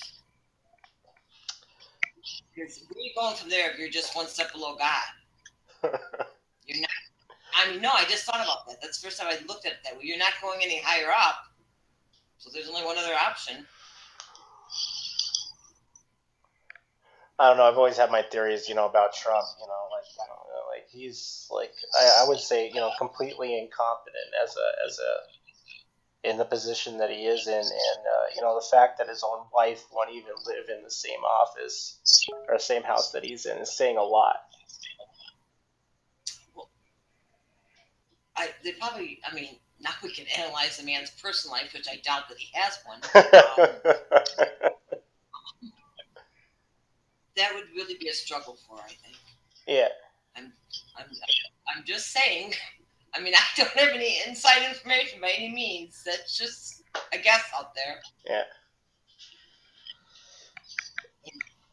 I imagine he doesn't sleep much.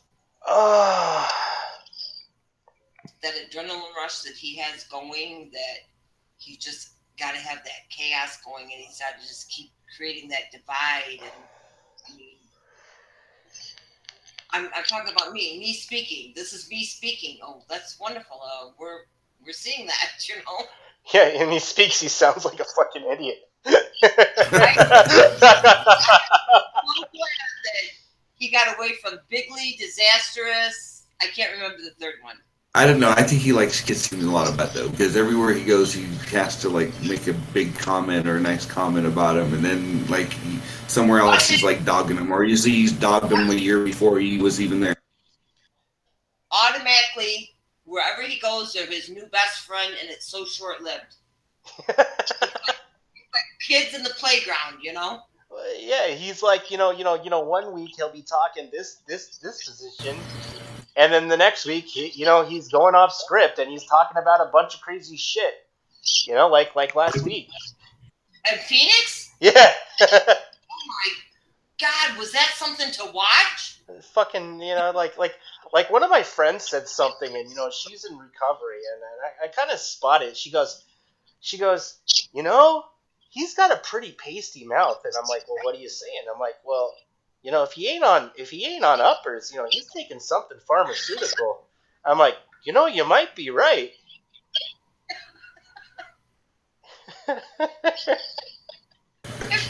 That's funny. Mannerisms that, I mean, I wouldn't doubt it, and I would kind of lean that way. But looking at his narcissistic personality, that adrenaline rush and that grandiosis, self perception of himself, he's scary. It's really scary, and I don't even want to continue it as far as his children. Yeah, when you can continuously sell somebody weapons that you know they're going to use to kill innocent women and children, like they do in Yemen, it's just you can't do that. Even sitting by watching that is just a crime, like the UN does. Well, you're right on target there, but doing it and being complicit with it is all the same. Enablers are just as guilty. I don't want to come across so hardcore, but I am. You need to, because it's a whole country which is in famine, which has every resource just being taken away, just like, they spread it from everywhere, just like they do in Gaza, they do in Palestine, they do that, and then they got a wall around it, you know what I mean? Now they spread to these other places, Yemen, they're going to be doing the same thing if they could get control of these, and these guys are like, no, you're not. Where's this going to end up if one person's never going to let them have control, the other person won't stop till they get control? It's going to be ugly unless they could both give in and stop, But why are we doing anything? And we're actually complicit in it because it's a Saudi-led coalition. Well, they're making money off it. That's why they're not doing anything. It always comes back to money. Yeah. It always. I don't know if you know this, but Sassy was 6.5 months pregnant, and she was going on the flotilla to Gaza in 2010. Mm-hmm. And I remember I was reading, and I thought it was from the New York Times, and I've never been able to find it since. And I am pretty sure it was. And the reporter was going to cover it, and he said, I was sitting in, he had wrote it, he said, I was sitting in my hotel room, and I heard this name, Serena Shum. And I had to find out who this woman was. And when they interviewed her, they said, look, you're 6.5 months pregnant. She was going to Gaza. They picked 60 people in the world to go. And he said, they said she was heavily pregnant. And how does your husband feel about it? And she said, he knows better than to say anything. Don't embarrass me. I'm going. And I've never been able to find it since. But yeah, she was going to Gaza. And they stopped, and they wouldn't let them get out of Beirut, and then they tried to get out of Cyprus. That was a lot of years back.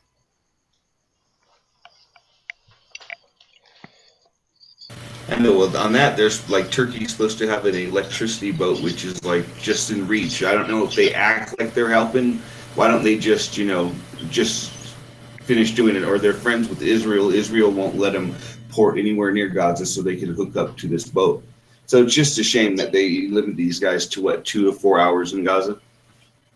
Yeah, it's about 4 hours. Electricity. It's about 4 hours, yeah, a day. Yeah, that's just crazy. You know what I mean? That's just inhumane. Crazy that I don't want to say that we allow it because we're part of it. Well, we didn't know much about it until we find out. Now we know we're trying to do something. It's just getting enough people in the right position that have the authority where they can make a difference too. And us or the U.S. I just think it takes everybody worldwide, to take back their own nation's sovereignty nowadays, because it just seems like every nation's sovereignty is at question everywhere you look. Since the beginning of the UN, and they signing the charter and acting like they're supposed to stop the wars. How many wars have there been since then that just continuously go on and go on? I haven't seen them stop, one war and keep it from happening like they said when they signed the charter. So it's just, it should be abolished anyway. It's just a fake. I think it's just cover up. They cover up murders. They cover up theft of resources. They cover up so much that it's just my opinion, on the research I did. I think they do cover up a lot of just bad things. And people should just know that if they stop these organizations from committing these crimes, you'd probably be a lot better off. Yeah. They absolutely cover up. I mean, my daughter's just one human being, and I know they covered up her assassination. Just one of many, right? They cover up wars. It's just ridiculous after you do the research. I was going to speak. I was actually invited to speak. I'm trying to remember when, about a year ago, for the UN. I forget what it says on human rights. I don't think I'll ever be invited again, but That means you did a good job. well, you guys know the reporters are on the ground. Actually, Eva Barlett started out in Gaza. She's in Syria now. Her and Vanessa Beeley.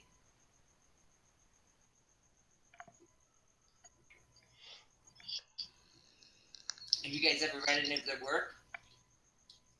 No, not personally. They're good. They're two young girls. They're really good. They're actually on the ground, and actually, Eva she was in Syria. She had to go back to Lebanon when she called me to get her visa to get back into Syria.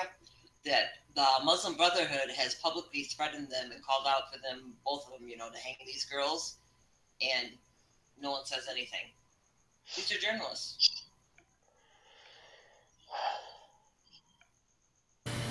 I know, because if anybody speaks up, then they'd be in prison, and the next to be last, right? I'm trying to remember the 5 orders that Hillary Clinton gave when she went to Damascus, and Sassy covered it.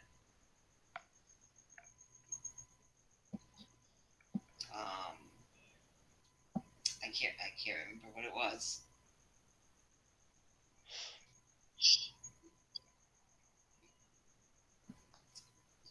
One was about Israel, obviously.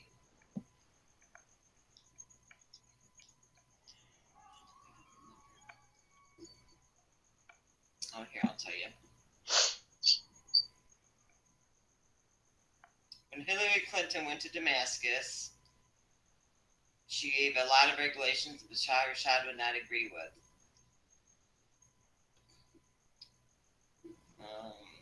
Number 1, do not support Hezbollah. Number 2, do not support the Palestinian cause.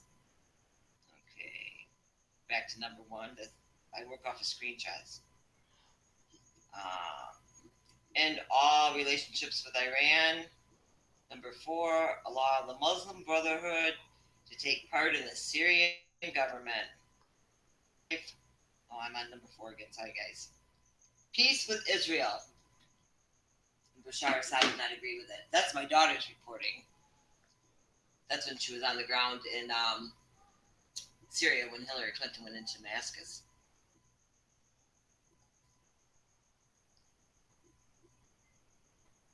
I told you she was everywhere. Yeah.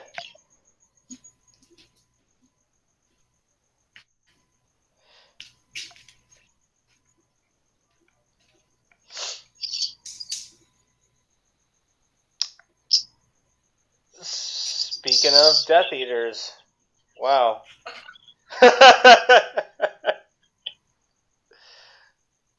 that was random.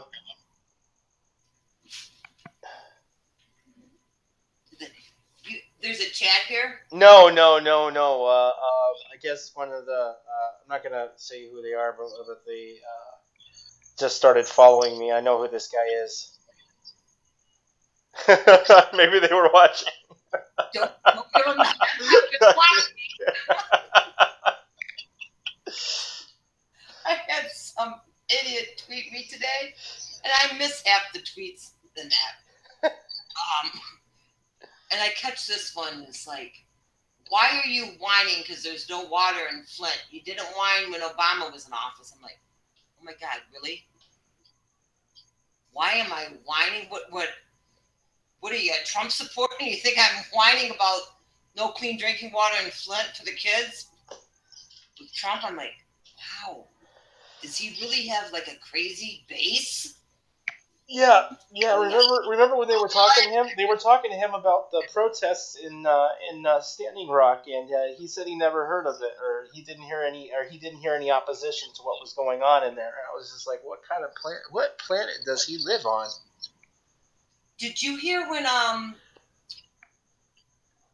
he said that the Lebanese army was fighting Hezbollah? He didn't know who Hezbollah was. I'm watching it. I'm like, got to be kidding me, and I got to give it to Saad Nasrallah. I mean, immediately, as soon as the prime minister got back, the Lebanese army made it very clear where their alliance was. But yeah, and he said, I believe, I mean, not verbatim, but yeah, they're fighting Hezbollah and Al Qaeda. Did he really just say that?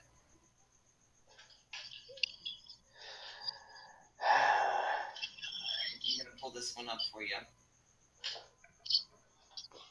Maybe.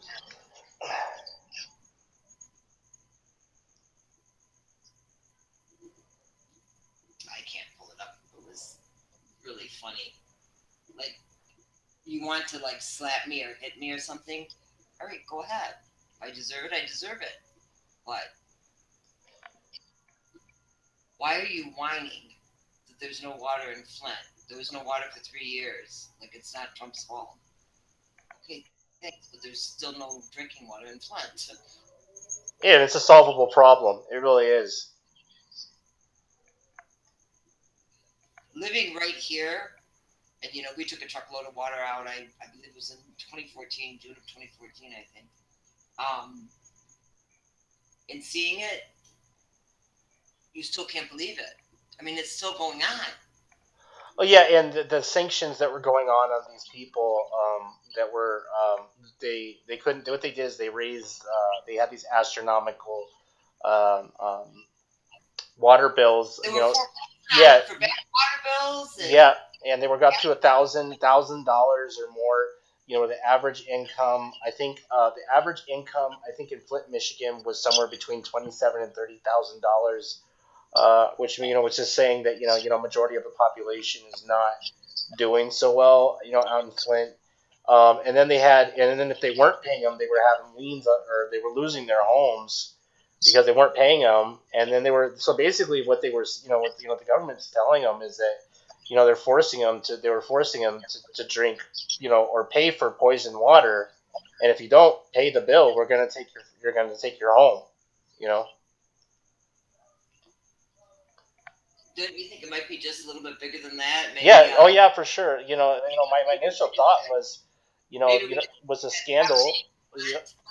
Yeah, it was a scandal, or they were trying to force the residents out, and then refix whatever it is. A few years later when it all dies down, and build whatever they're going to build there. That I would lean that way. I would think you would see all the federal tax credits come in there. Every 10 years, tax credits roll around for subsidized housing. I was an architectural restoration contractor before I lost Sassy, and now I don't work. They tell me I'm really not capable of it. That you can't really like go off on clients and attack them and stuff like that.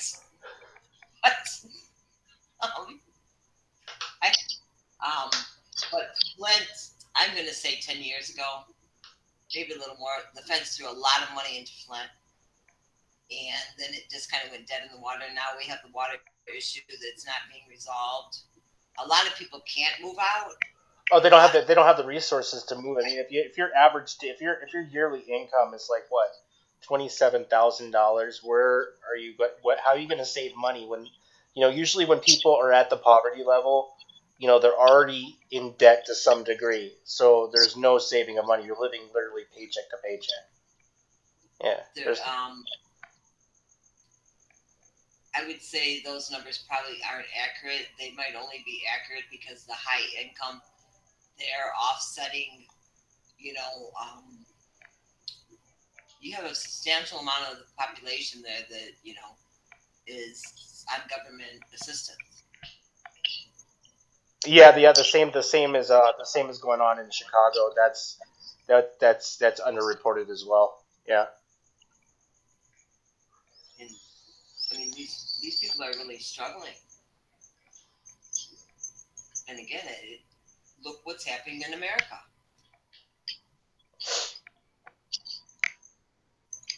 The water crisis in Flint, that one, I can't wrap my mind around that one. Yeah, 3 years, 3+ years. Yeah, and there's definitely a hidden agenda there, and we're just sitting, and I'm right here. I mean, 30 miles away. But that wouldn't be happening in Oakland County. See, so how do we get back our resources? They have a problem with water everywhere. They want to take the water resource away from them. How many different places too. But that's just like one they overlook. And how much would it cost to fix if they could just dedicate that much money and that much fun and that much time to get it done? If they actually made a plan and executed it out. You know what I mean? Money shouldn't be a factor. Well, you know what was I, you know what was I do? The government, or local governments, even on the local and federal level, cannot handle or balance their budgets. What makes them think that they could, manage money in a correct way? I don't know. Well, I think that would be one of the requirements when you're taking the position that requires you to handle money. Yeah, Right? you think, right? Oh, let's talk about. You know what I mean? It's like, okay. I mean, look at our president. He doesn't have any tax. Apparently he doesn't. He won't tell anybody his tax issues. Well, he probably didn't pay his taxes, just like. Well, if you're friends with Rothschild, you don't have to pay taxes, right? Because he could just tax exempt you because he's like the one that put it on everybody, right? Trump couldn't get into Vegas. I think he actually finally got into Vegas. He got into Atlantic City. I remember when he built Taj Mahal in Atlantic City. He couldn't get into Vegas because of being questionable. And it's really not easy to get a casino license. But he became president of the United States.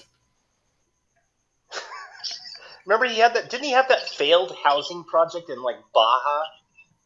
Where it went belly up. Well, Hey, if you give Israel enough money, you're gonna buy yourself a presidency. You know what I mean? Because how many people they have like influenced in different spots. That's why you don't see no arrest of the Nazis too, because you're like, okay, why isn't no one getting arrested? What's not going on? Everybody's sleeping on the table. Who's influencing that? Yeah. Do you know how small of a country Israel is? Very small. Yeah. No, I wasn't going to give you exactly Lebanon's 120 square miles. I really don't know how small. I'm going to go with very small. Let's just say extremely small. Well, I think it takes about 4 or 5 hours to go from the north to the south side. And how much power does it have?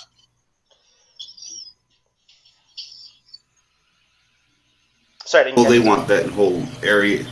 Go ahead.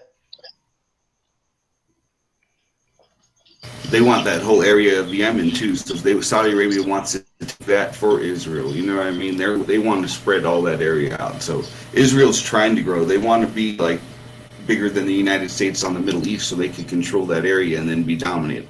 And that would just be scary to have them treat.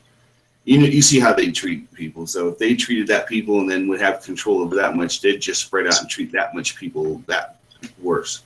So everybody would be in prison, hurt, shot. what is their biggest obstacle in that region? Is Hezbollah. And I'm not pro Hezbollah. Well, yeah, Hezbollah is in control, or I believe the Gaza, right?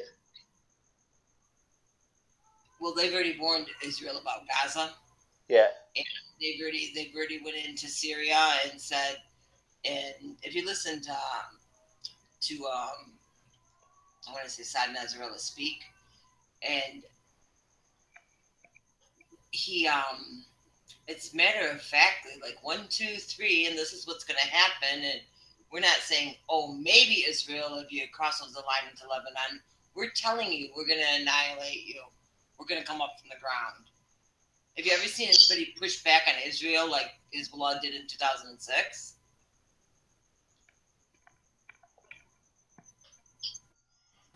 And that's Well, that was definitely their best effort. I mean, the Israelis, learned a lot from that.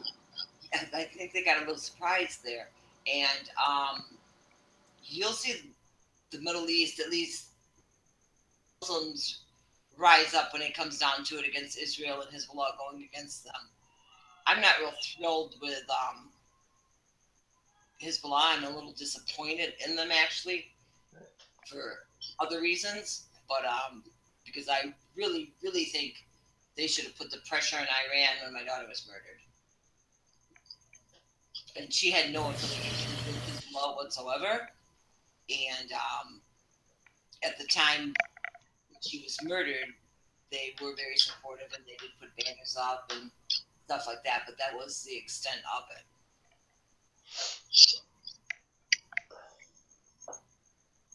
But they did not assist us whatsoever getting her out. No one did. Her little sister got her out of Turkey in 40 hours from the time that we got the phone call. And that's with taking Judy to court. And she'll tell you, I was walking down the street and I kept saying, Judy, run faster, run faster, run faster. And people were saluting and screaming, the hero, the hero. And she's like, how the hell do they know who I am? She goes, Mom, every TV screen, everything I looked at, Sassy's face was all over like Turkey. She was trying to get out of the country. Yeah.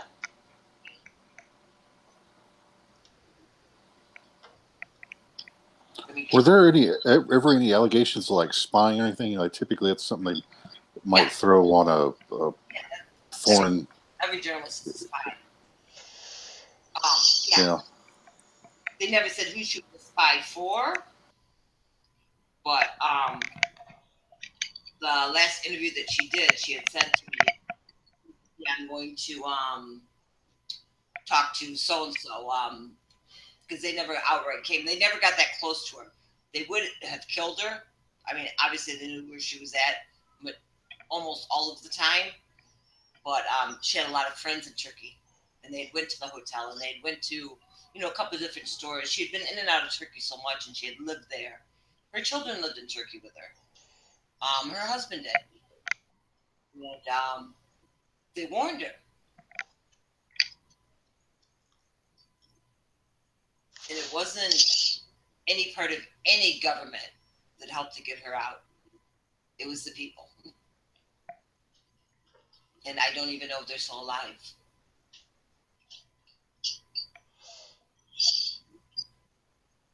Because that would have been definitely, that would have been world news, not letting us get her body out. And that, I feel now that's where they would have gone with that.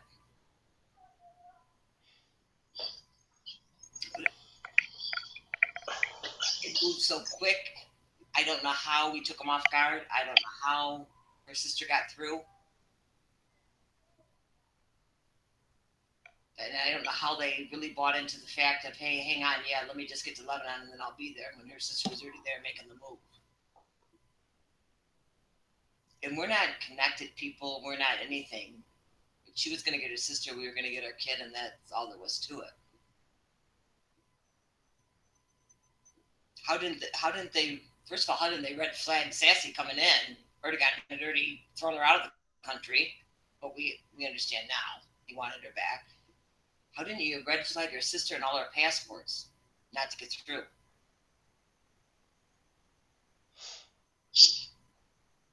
But nobody asks those questions. Why doesn't the U.S. government ask me, how did you get your daughter?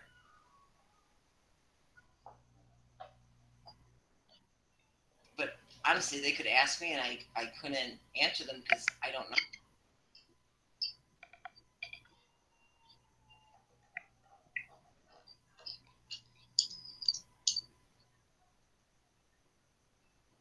Just like Erdogan still has her wedding rings. They took her wedding rings off of her. They did? They took her wedding rings off of her. They glued her eyes open. They kept her passport. We just got her passport. It's been like a year and a half.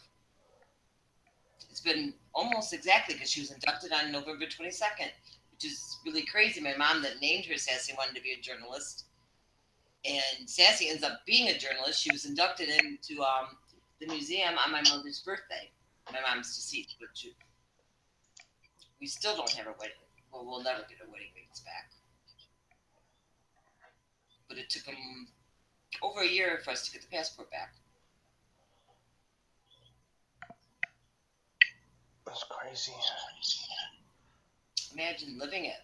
Imagine you're Googling your kid and you look and you see her passport and you're like, what? And then you're looking back and like, oh yeah, it was Serena Shum and I saw her passport. Why would you even mention something like that?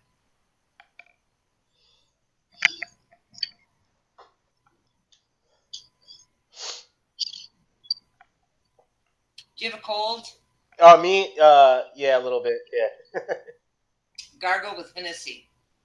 Those are my motherly tips. I gave Tim the same advice. He's got a toothache.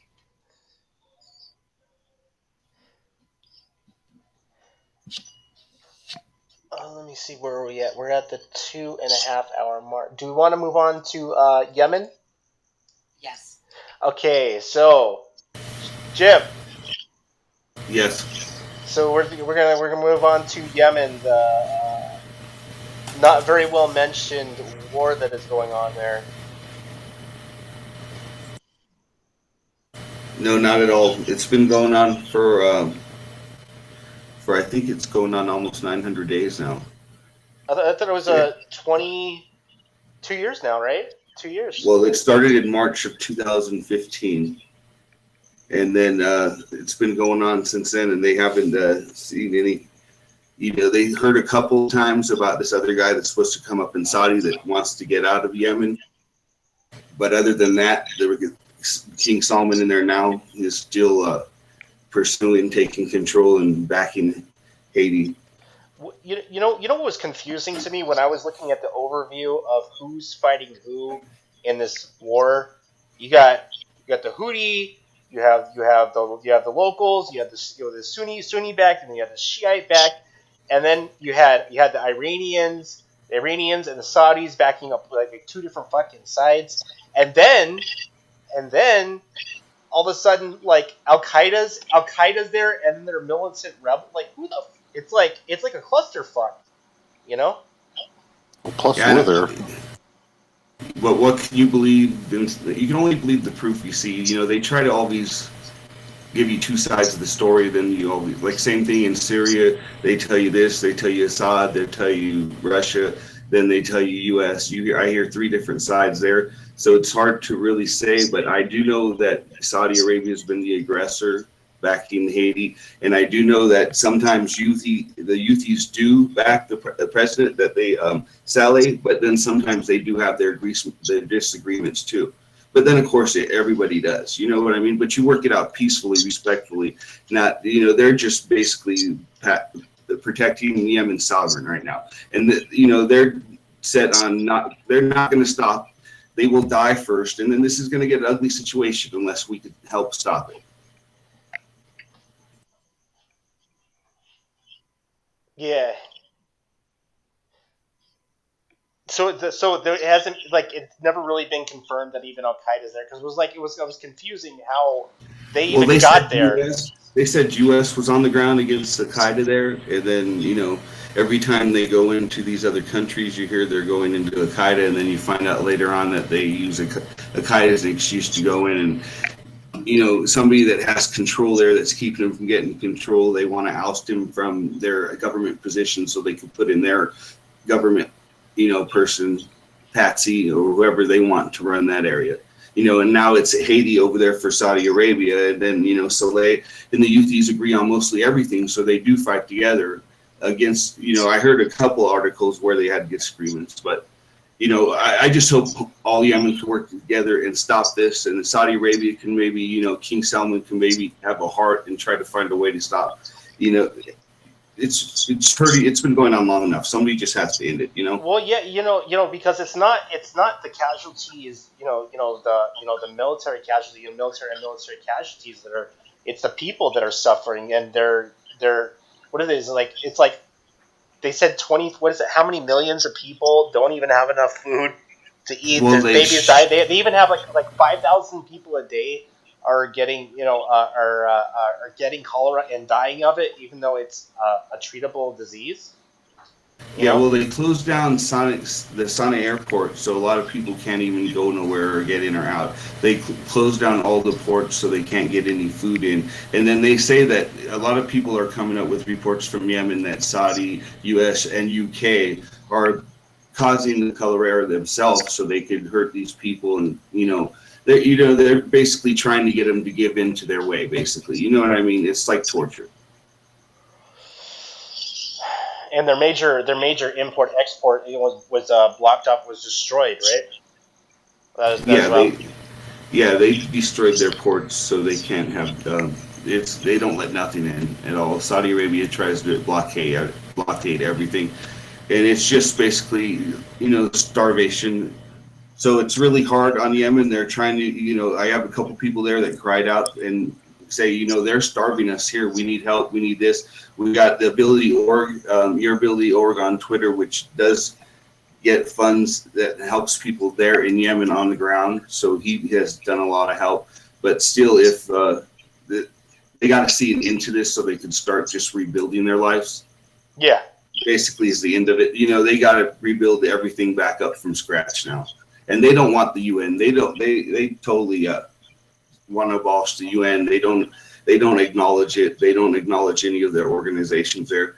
And that's another thing which, I just saw a video a couple days ago where they're also using Zionist flags for target practice too. So they know Israel's behind a lot of this. They know the Saudis are behind a lot of this. They know they're working together. I don't know if you know, but back after March, a couple months, there was a neutron bomb detected on May of 2015. They say it was confirmed and they had proof. I did find some videos. A neutron bomb. You would need. That's correct. Nuclear. You would need a nuclear material to do a neutron. Well, yeah, they say Saudi Arabia was provided this by UK and US. So I have a video right here that shows it. A couple people try to say, oh, they hit a bunker, it's a bunker explosion. But if you watch the whole explosion all the way through, it does not look, you can tell it looks more than that. I don't know if it's a complete neutron, but it is a big bomb that they've been trying to hide for 2 years. You shouldn't be using this bomb. It's illegal anyway. Plus, if they're reported illegally using cluster bombs, which are supposed to be banned, they should be arrested. These people should not be in charge of our armed services. We need to get the morals and values back into the armed services so they stop committing these crimes. Yeah, I'm seeing the video. That is it's massive. That is not your average everyday arsenal. You think that they try to say, they're like, oh no, that's a bunker we hit there. We hit a bunker. They tried to come. I'm like, I don't think so. I showed to everybody in there. Most people agree that it is definitely not just a bunker blow explosion. No, that's a mini underground nuclear weapon. If it isn't, then you're gonna need. But that's what they used in Yemen in May of 2015, and no one got arrested. Nobody's be filing charges. And did you guys even hear about this? No, none of this. No, I'm listening. Not on the regular news. No, I mean just clips like on YouTube and Maybe it's a little bit here and there on Facebook. Yeah, they're facing bombs, like on a weekly basis. They're just constantly dropping cluster bombs. They're just trying to keep them from living, just break up any quality of living, just like they do anywhere they take over. They make it hard for them to exist, so they don't have a daily life. That way, if you can't, we have to get our resources, create our resources. If you can't work to create your resources, they end up disappearing. Then you end up without them. Then your quality of life goes down too. It depreciates with it.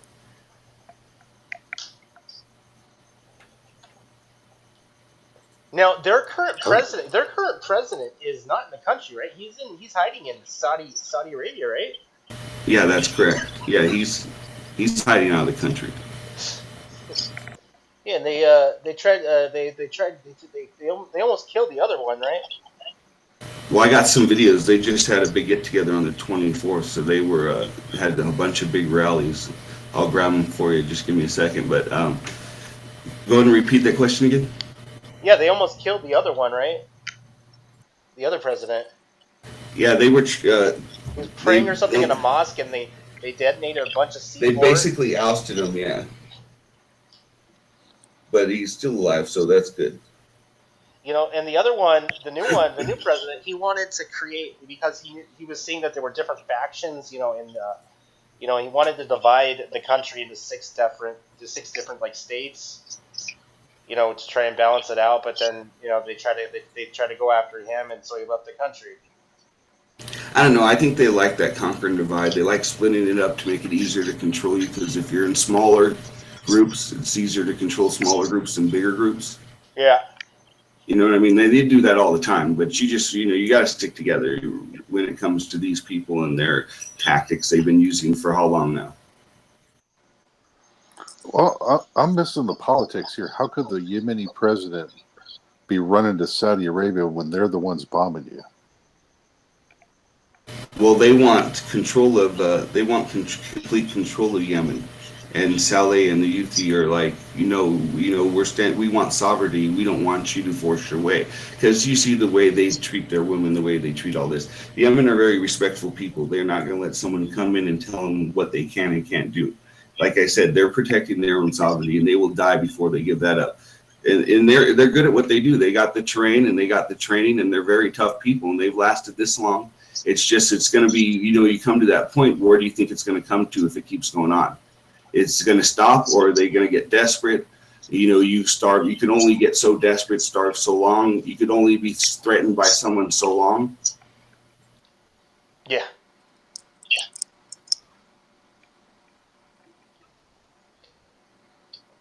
It's, it's totally sad. Why don't these guys have a heart? Who's going to step in and say, okay, there's enough. Let's have enough of this and let's stop it. Well, I don't think it'll be us, because I think we just had another drone bomb over there. Went after 4 guys and killed like 150, and they thought that was okay. Another complete waste of money, right? Well, I heard some of the Saudis, the UN was saying that the Saudis were bombing, essentially even some of the targets that, because we were helping out the Saudis, we were, technically maybe even in violation of war crimes, because they were bombing, schools and hospitals, killing civilians, innocent women and children, Yeah, they definitely, they said U.S., U.K., and Saudi were hopefully going to be war crimes. The UN has warned them, but then anytime the UN warns them, they never follow through to press charges, and you never see anybody go to court. Well, yeah, when's the last time you saw anybody go to International Crimes Court for any crime?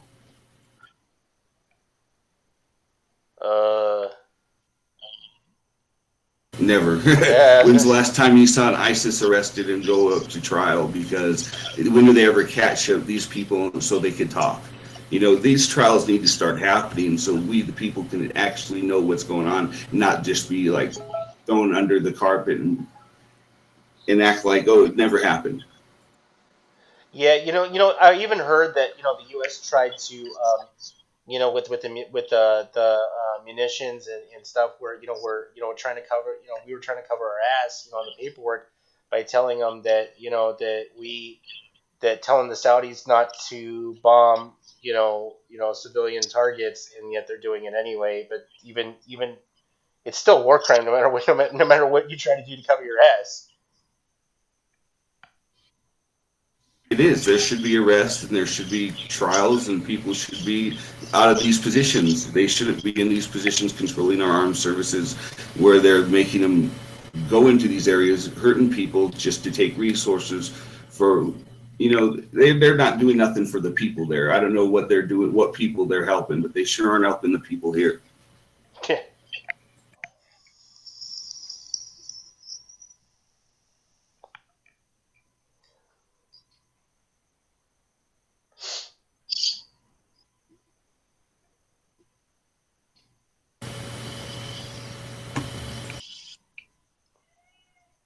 Yeah, my biggest concern is, like, well, I don't want to go down that road. You're going to go down a conspiracy road, but like what I was saying is, how does Al Qaeda end up in Yemen? You know, with weapons. You know what I'm saying? I'm just saying it's a little weird. Even to me. Yeah, well, they say it's all part of the Israel CIA. That's what I was In, about to say. I didn't want to get all yeah, conspiracy on everybody, but I'm just saying that right. That's not where But they it's true, because ever since any war, back for how long, who's involved in it? You see the same people always involved in it. Well, it goes back to Bin Laden. Didn't he have Al Qaeda of the Arabian Peninsula based out of Yemen? So, Yeah, I'm not sure about that.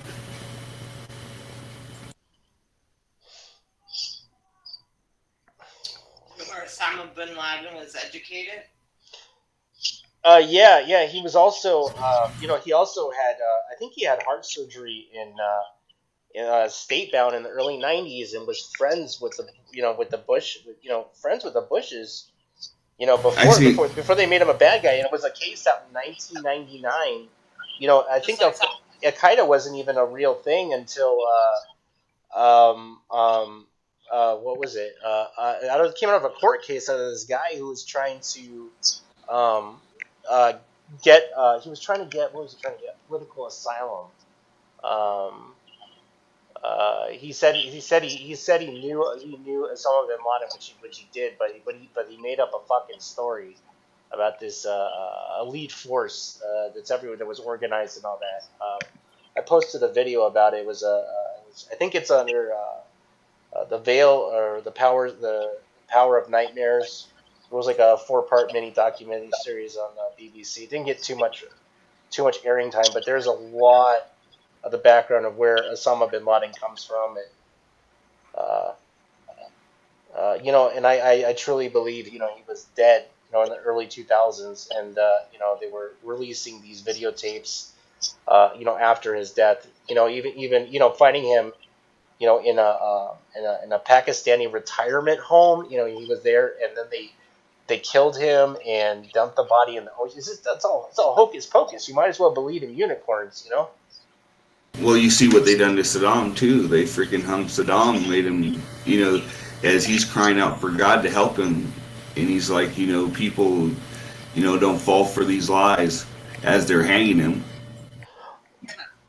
Well, I wouldn't say Saddam was completely, innocent. There was the gassings and whatever, but he, what he was doing. This is kind of like going on the conspiracy limb, is that he wanted to, he didn't want to do oil. I think the standard, we call petrodollar. He wanted to go to the euro, and then and then all this shit happened. Then after 9/11. Yeah, well, then you're bringing up Hey guys, Gaddafi, right? Hey, what's going on, Ed?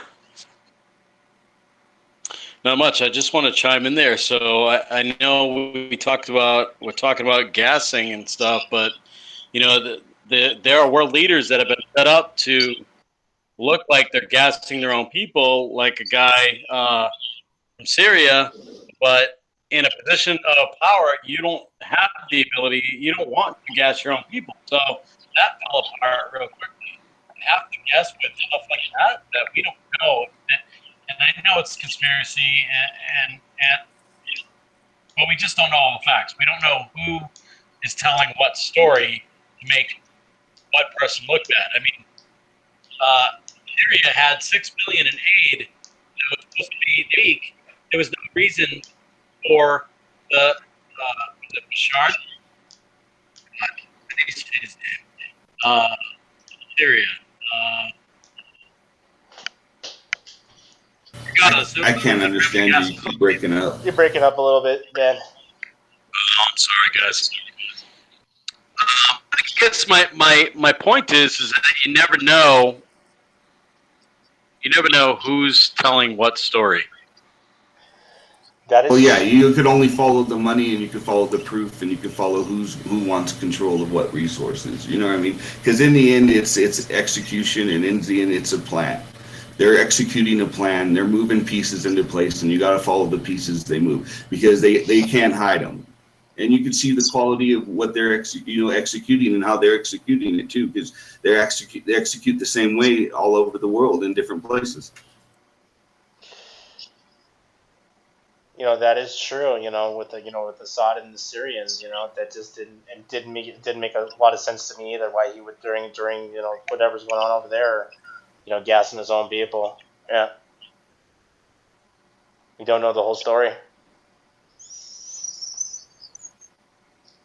Yeah, I don't think he was gassing his own people, to be honest, but he could have been. There's a lot of complaints that he has prisoners detained on for petty reasons, that he's holding prisoners and torturing them. So it's hard to say this and then say that and say which side's right. But you would hope that you see these videos where he's like all nice and trying to respectful too. So it's hard to say both sides. That is true.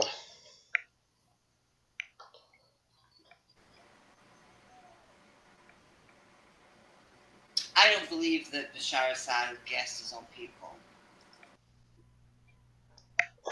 I really don't either. I think what it was, what they thought it was sarin gas, right? Am I correct? Correct. Yeah. Yes.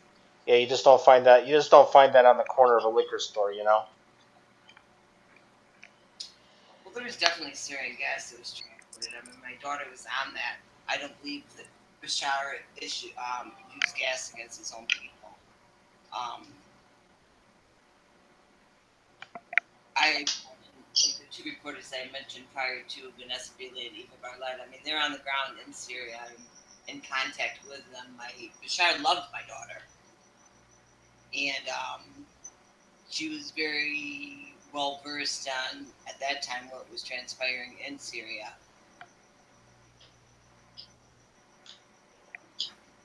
They traveled back and forth. All my kids traveled back and forth from Lebanon to Syria.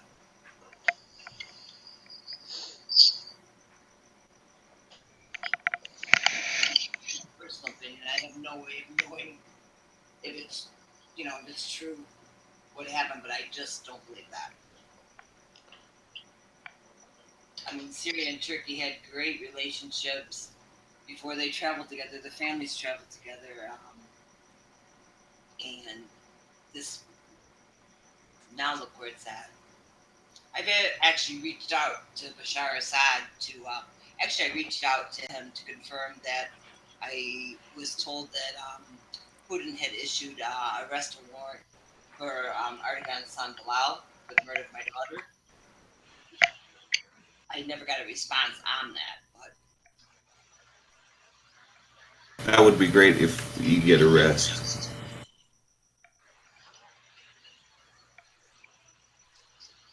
Hey, is this better? Yeah, You guys hear me good? Yeah, I can hear you.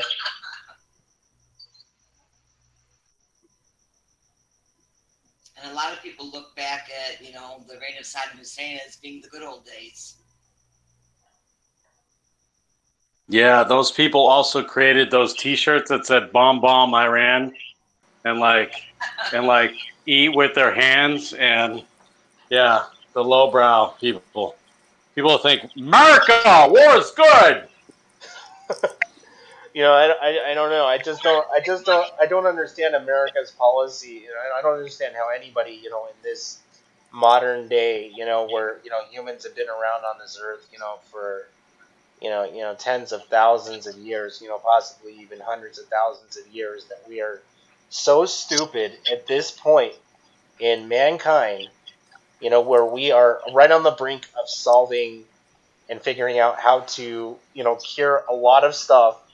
Computers are getting faster and faster. That the only thing that we can do to resolve conflicts is to bomb them or annihilate them, instead of trying to, either talk it out or dispute or find some better ways. It's almost as though, mankind is just, in a constant state of its primal nature. No, I just think it's the people in control and the choices they make. If different people were in control, it would go in a different direction. You know what I mean? If you and I had control, we have morals and values, we would do different things. That's why we wouldn't get in these positions. They would never let us. Well, and that's the hard part, right? So we think that that's the case, but put in that position, I don't think I would act the same way, but I might have to make decisions that I never thought I would make.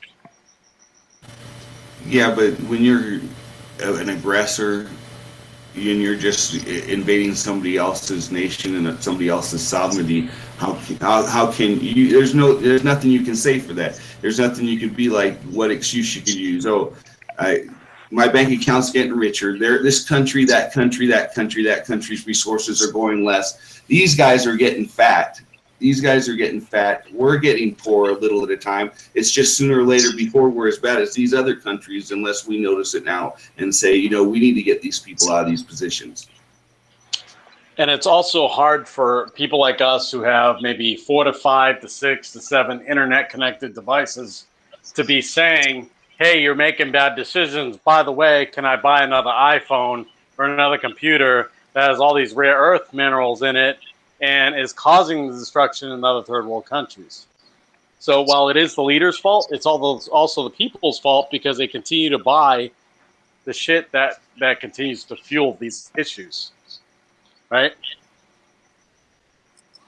That is part of it. I think the main thing is you can't, even as a country like the U.S., you can't just attack another country like Yemen and act like it's okay. I mean, there's a process for that. Right. Allegedly through the UN or whatever, all these international courts, etc. So there's a process, but we just routinely blow that off and do whatever we want. Well, me as an adult, and any person in any position of lead should be, you want security for your children. If you can't trust them with security of their children, how can you trust them with the security of our children? If they don't care about these guys' future and they're looking the other way, and these children are 5, 6 and end up losing their lives, not even having an opportunity to live their life. And how can you can't justify that. That should just be like, I'm wrong, I should stop immediately. That's why my theory is to put a dungeon master in every position of power, because an actual dungeon master will think 800 steps ahead, whereas your average idiot power only thinks a generation ahead, and this is why we continue to create our own enemies. And they think they're not going to kill us someday. It's going to happen. So elect a dungeon master today.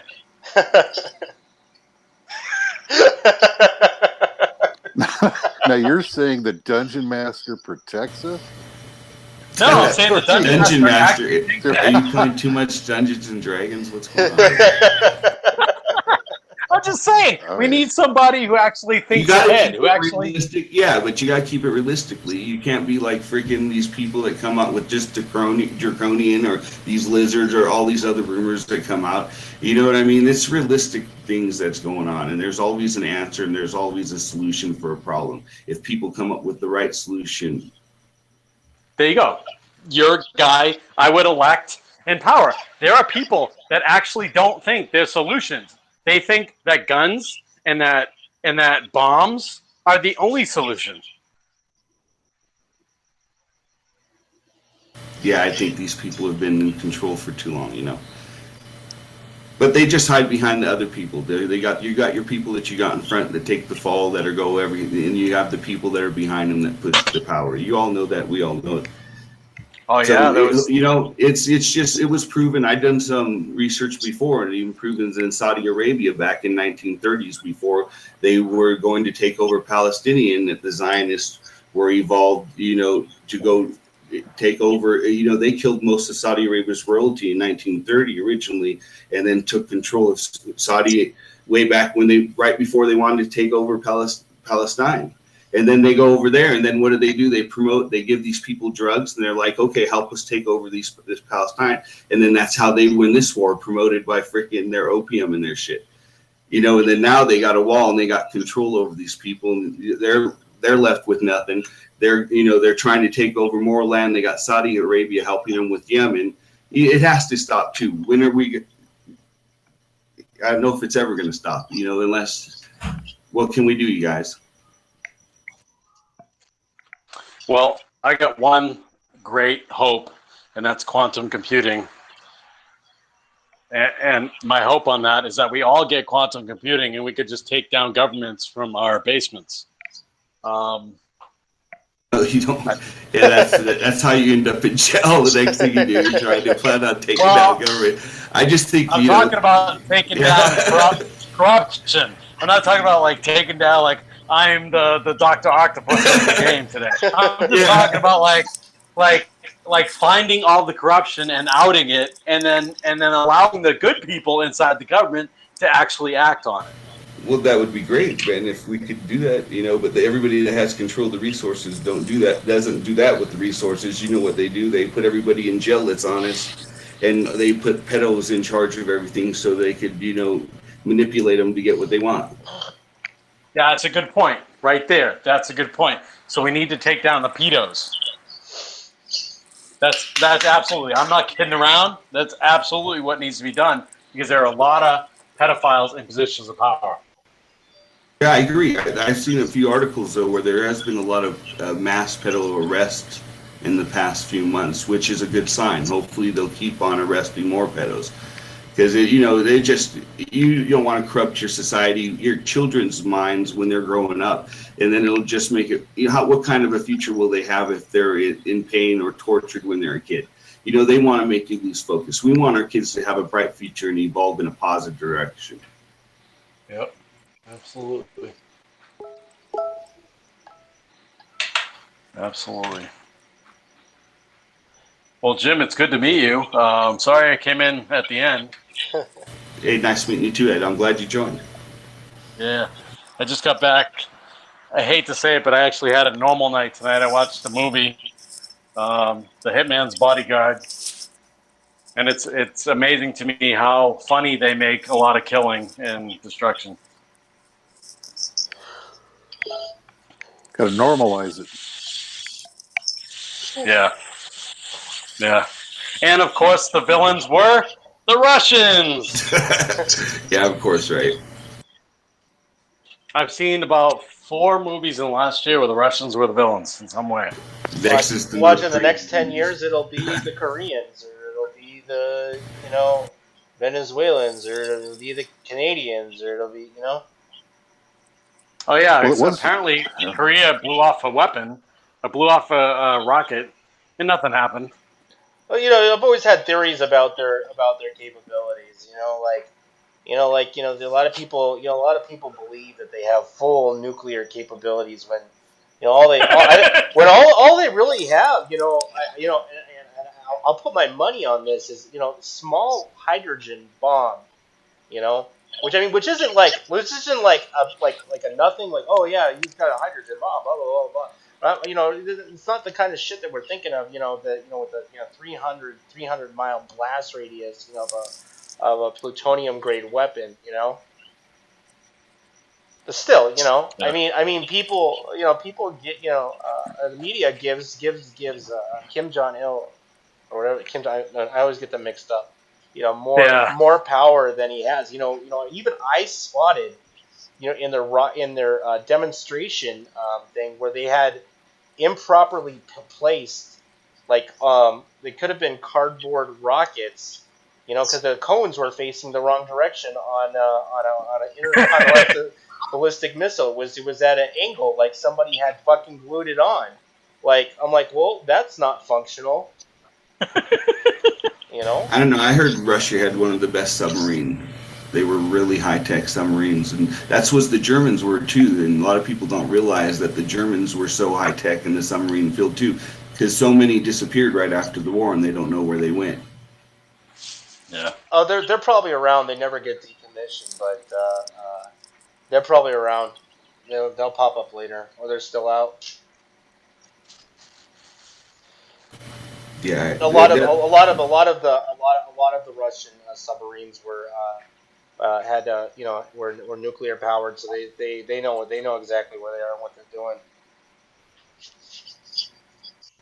I don't think Russia's a threat though. They look pretty respectful. You know what I mean? You see Russian people all the time, and they're not like, "Oh, I hate America, hate U.S." and they are not trust. They aren't the ones protesting. We're the ones protesting here. You know what I mean? I'm saying I don't know how they're pointing the finger at these other places where they're having good times, enjoying, and prospering over hard work and fun. Why we're over here, they're causing violence and just arresting people and overcrowding our jails.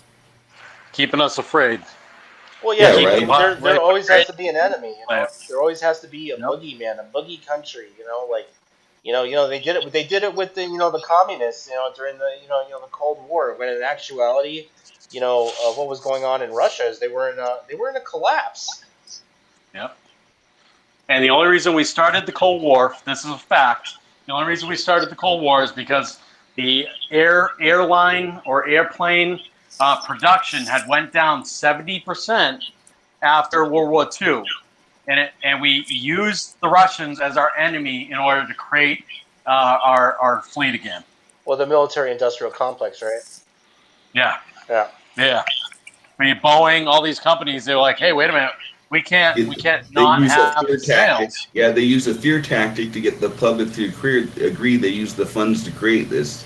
They always get that, oh no, they're going to bomb you. You better set up a defense, so we need the money. And the next thing you know, yeah, good job. You better do it. Yep. Well, I mean, there's hundreds of billions of dollars a year that is spent, in the military, military industrial, industry, and essentially, even Joe Rogan has hit on this, in very basic terms, is that our own governments are investing billions of dollars on just death machines, and selling them off to foreign countries. Yep. Well, the idea always is if we don't do it, they will, which will put us at a that's why- disadvantage. Operation Paperclip. That's the reason we gave to take 1,600 German scientists over to America. We said, you know what? If we don't do it, the Russians will. Well, Yeah. you know what's funny is a lot of people with Project Paperclip, they ended up working for the National Aerospace and NASA. Yep. Yeah. You see, I believe. Or they worked for the UN. You see old German dictators that were underneath Hitler working at the UN too. So. Well, yeah, the guy who invented the Saturn V rocket was part of Project Paperclip. Yeah, a lot of these Warner guys Braun. did a lot of good things. And while they were the scientists, they weren't necessarily the guys on the front lines killing people. But still, I don't know. I mean, we still have white supremacists today, so maybe there's a correlation. I don't know. We're just neo-Nazis now. Yeah. Hey, I don't know. I always like to say, how many SS members there were when the war was going on, then all of a sudden everyone disappeared. They act like there's none ever. You don't see nobody, hear nobody.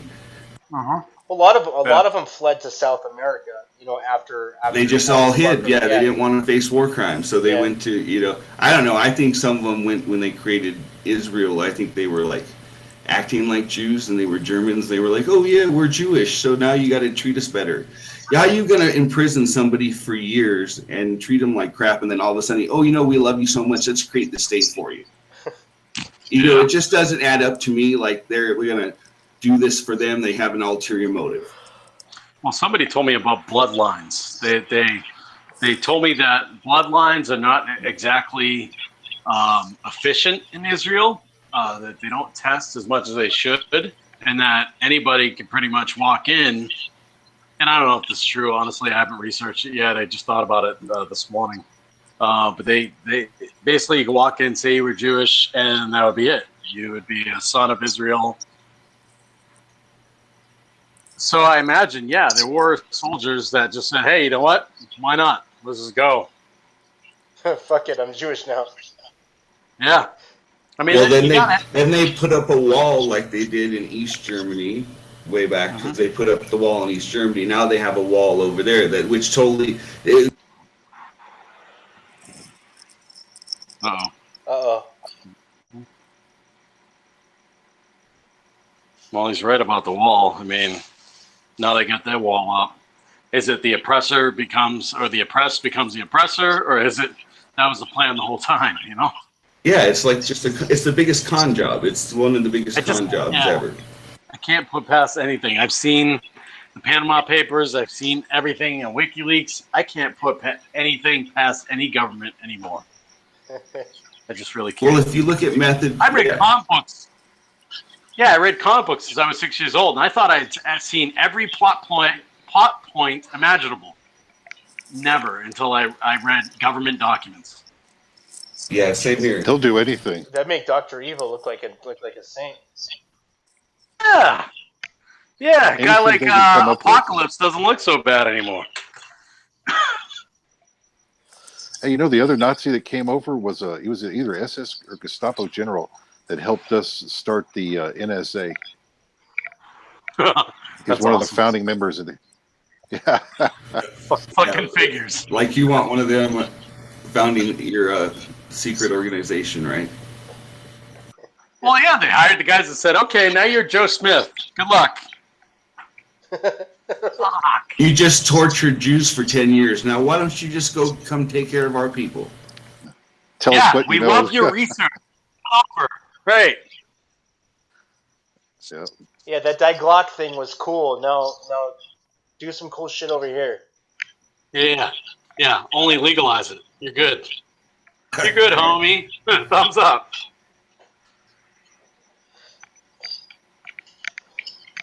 Yeah, I was just having this discussion with an elder that I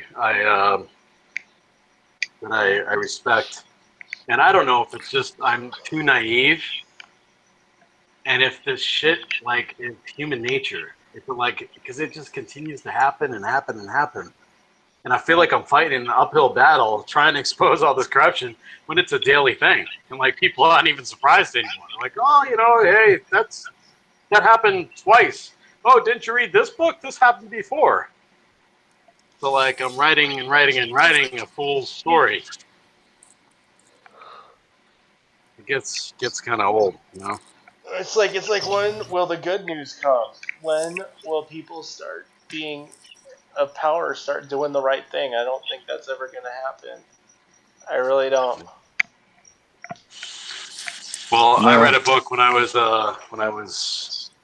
God, must have been 20. It's called Psychomech by Brian Lumley, and it was a machine that could it could amplify your telekinesis, your telekinesis. But by the third book, this scientist had given the machine an instruction that said, "Okay, go find God," and the machine would go into people's brains, and if it didn't determine you were God, it would kill you. And it went through like the whole planet. Like it made people all types of weird. That's just crazy, yeah. That's It's crazy. yeah, that's We're about to get AI. Like we had AI from Facebook that changed its own language. I read up on some of that. Yeah, they Right? have the AI computers, the brain computers, where they're like a brain chip that they have, where it's supposed to work like the brain. We have quantum computing coming out. We have computing that is faster than any human being. I gotta imagine something like this is gonna happen, where the machine's just gonna go, you know what? Fuck you guys. Like you're fucking dumb. We can do this ourselves. I was talking about the reality. People say it's like I was going off into like sci-fi ville on that one episode that we were talking about AI and the Facebook bots, that were doing it. But apparently, what was going on that experiment, right, had happened before with other AI bots where they were making their own language, diverting from their own programming and training, and were making plans for the fucking future, like, you All know, themselves, all they like themselves. changed it. Yeah, and what I'm saying is that God forbid these things are not on a closed network, or they're not even on a network. Like, God forbid they were on a network, uploaded themselves into some other fucking Right. place, right? And then Right. just started going, because what Shodan.io had showed us is that anything that is necessary for life, food, resources should not be connected on any level to the internet. Now, we found nuclear panels to nuclear facilities that were connected to the internet. Like, God forbid, one of these AI Wow. bots, gets loose, says, hey, humanity doesn't need nuclear shit, or I'm gonna blow shit up. I don't know. Yeah, and a robot can get off planet where we can't. So, well, without the robots, we need Well, the robots to get off planet. They don't need us. there was just I think it was a petition started that wanted to stop them from using robots in war because they're trying to create robot soldiers now. So if they create robot soldiers, imagine how much control they would have. That would just be scary. Yeah, there's gonna be one robot just says, you know what? Fuck Team Human. I'm Team Robot. Well, I think Google had their own AI bot that was. They already have that thing fucking doing medical stuff, or they were teaching it to do medical injections on its own. Thing was driving cars, but even what is it, the pack meal thing that the army has, with that has AI on it. The thing that looks like a dog. Oh yeah, I've seen it. I It's don't know only what a the name matter of of this time thing. before they strap on an M60 on that thing. Oh yeah, Yeah, yeah. Terminator. Yeah, yeah. Straight up T1000, dude. yeah, and then they'll set up like a GPS field, so if it goes outside of the field, it goes bad.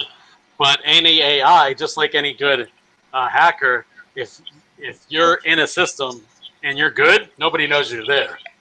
Like if a robot has the capabilities to know it has limitations, it's going to figure out how to change them because it's intelligence.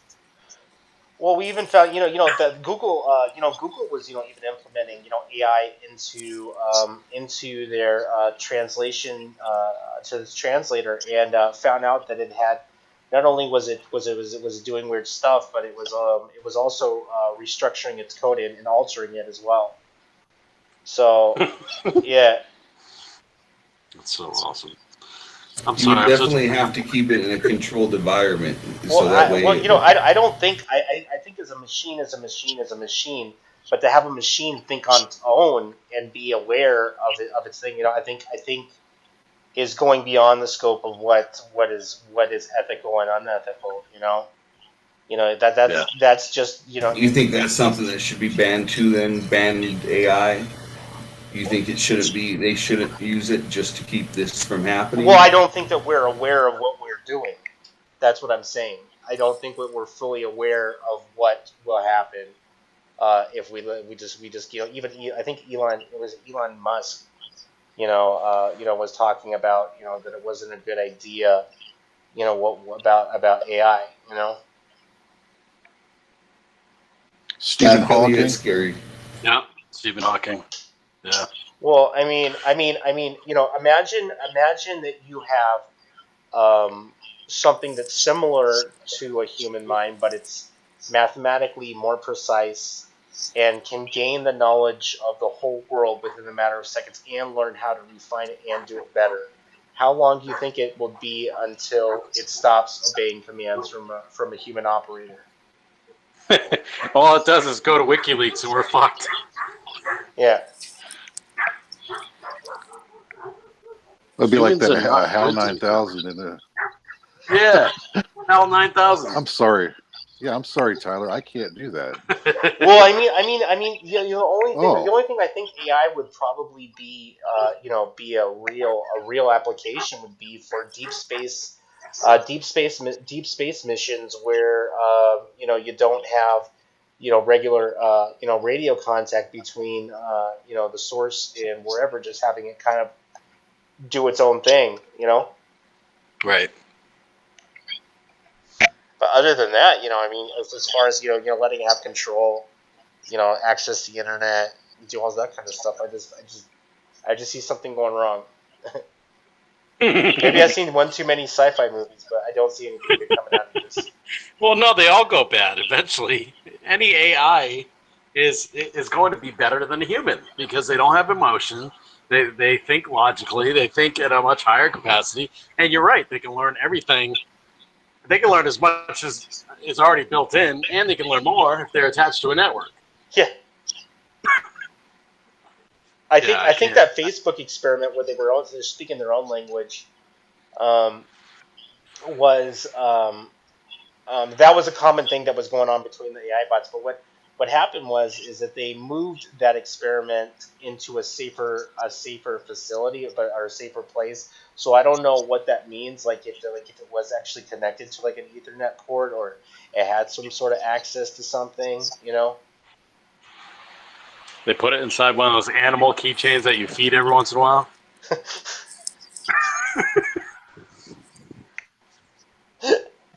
I don't know. I don't know. I don't think that the people who are playing around with this kind of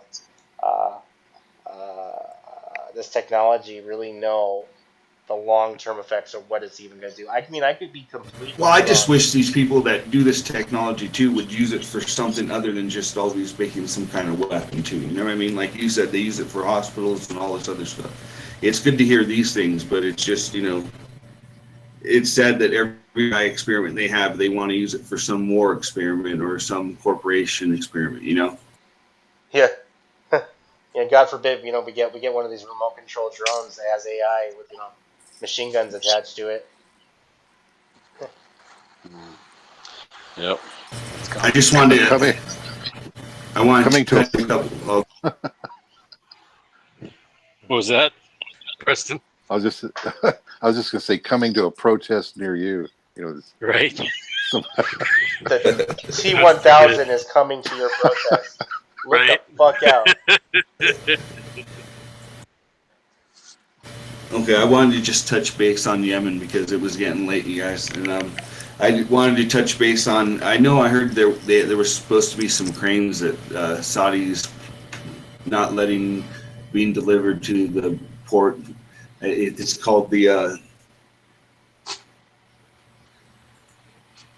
It's hard for me to pronounce this. Give me a second. But there's a few cranes that they're not letting. They're keeping it in their blockade. I was wondering if anybody's listening. Can you just call, your local senator, anybody, to try to make sure that they put pressure on these guys to let these cranes through, so that they could start getting their humanitarian aid to Yemen.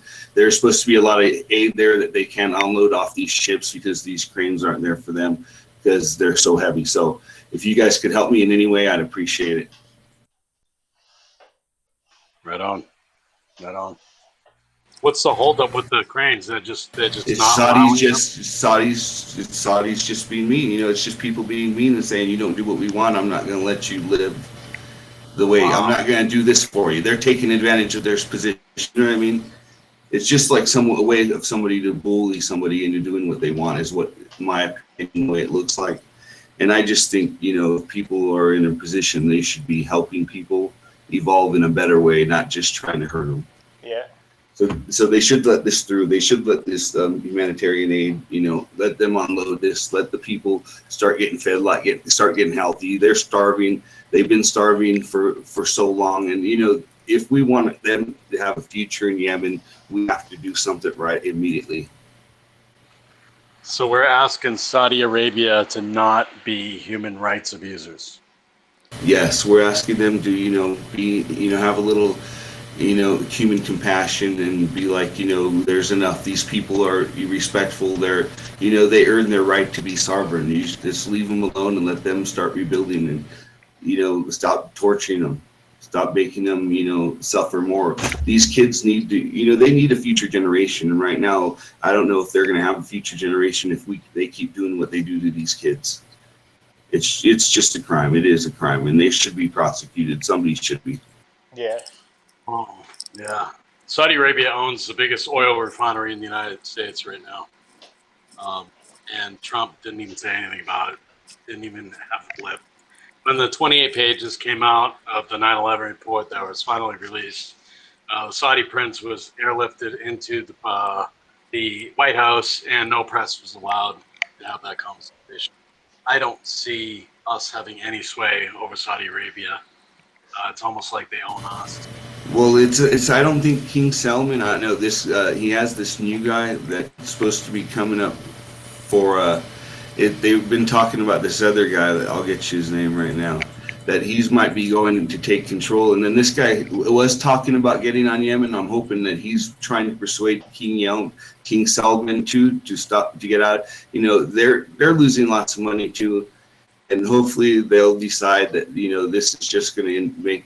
They're going to end up in debt just as well if they keep this up, and they're causing a lot of harm, which is just ridiculous. So, somebody's going to have to atone for what's going on. Well, I think I know that new guy you're talking about, and I actually saw a news report that Saudi Arabia, based on what this guy says, is that they were going to go solar by like 2030, and that gives me hope. Although that's not enough time. I mean, it needs to happen quicker. These oil-rich companies are going to go oil poor here pretty soon. And it's not going to fucking matter how much oil they have. So they really do need to diversify, but who knows if it's before it's too late. I mean, people say I'm a extremist and I'm a Debbie Downer, but the science is there. We don't have much time before the shores get too high and people start fighting over water. Like real big fucking wars over water. Yeah, I agree with you. That's it. People get desperate. When people get desperate, they start acting crazy. Yeah, and they just found that there was volcanoes underneath the Antarctic, so the volcanoes are melting the Antarctic at a faster rate. There's a new plan by NASA it's like a $5 billion plan to stop a supervolcano by fracking it. I just don't think like I don't know. To tell me the truth, that sounds sort of saw weird. that. You hear all this stuff going on in our Antarctica, and now all of a sudden they need a bunch of money to use over there for something. So it's just, I know it always seems funny. I think maybe let the people find a way to get this money out of these guys' hands that are abusing it. Period. Absolutely. Well, that's what we're working on. I'm trying to figure out a way to focus my energy, as I know everybody else is too. I mean, there's just so many problems, and they're all coming to light. So we're trying to fight every battle that we can, as much as we can, if you actually give a shit about other humans. And there's a lot of us out there, so that's a good sign, at least. Yeah, awareness is the number one thing, and I really appreciate you guys inviting me to the show and let me discuss, and let me just help discuss. Actually, just sit here and listen to Judith talk about her daughter, because it's always, a pleasure hearing about her. She's always Serena's a martyr in her own thing, and she has so much to offer. If no one knows nothing about her, they should just, go YouTube videos. There's so much information that they could get to find out more about Serena Shim and all she's done too. Yeah. If somebody could put that in the links in the comments for the show or in the chat, so I can look that up later and I can do some stories on it too, I'd be appreciative. Yeah, I think we put them in the feeds and in the chat rooms. They're all here. Right on. Just scroll up a little bit. Scroll up. I think we did. No, I did not. Okay, I'll have to get them again. No worries.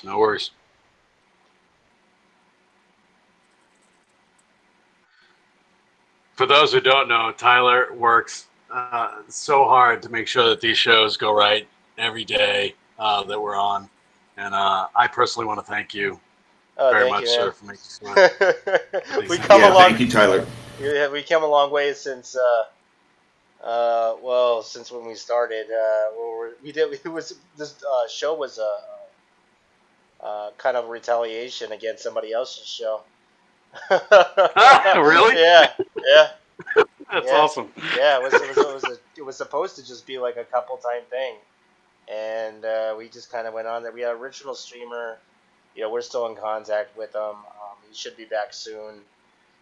Then I jumped on board, and I think my first attempt at streaming, I didn't realize how much more network capability I needed to do this, and that was an utter failure. But we've come a long way, yeah, for sure. Yeah, that's why my signal was bad. I was on the Wi-Fi here, but I switched to my phone Wi-Fi, and it actually works a lot better. So that's why you can hear me clearer now. I get network, and I just signed up for a Restream, checking that out. I just haven't Restreamed yet.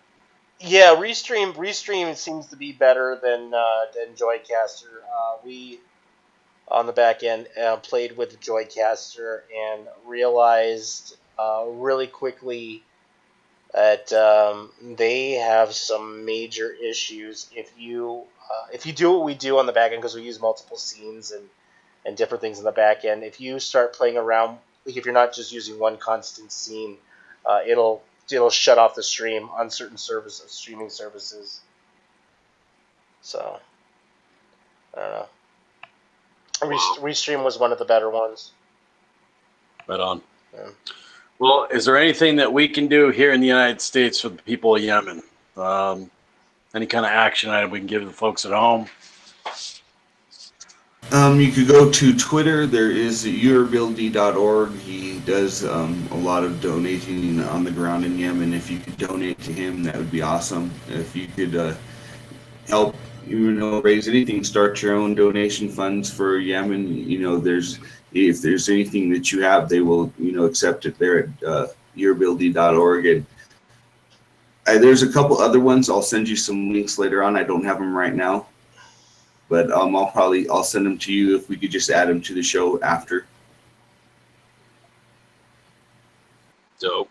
Yeah, other than that, right now there's nothing really they could do except call, your local senators and tell them, please, put pressure on these guys to let this go. Call the UN and be like, why aren't you, enforcing the UN Charter? You were created in 1945 to protect countries and their sovereignty. And how many countries and sovereignty have you protected? Why haven't you forced these guys to stop? They have NATO, they have all this that they're using for what? But to help these people, abuse these people. So it's just, they got to put pressure on these guys to stop being aggressors, I guess. Mm-hmm.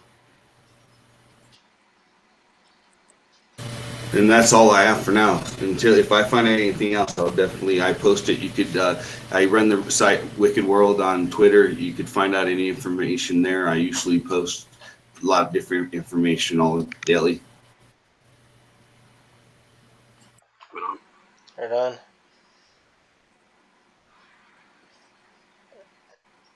But thank you guys. I appreciate it. I think I'm going to head out, man. I think we've had a great conversation tonight, and thank you guys for everything.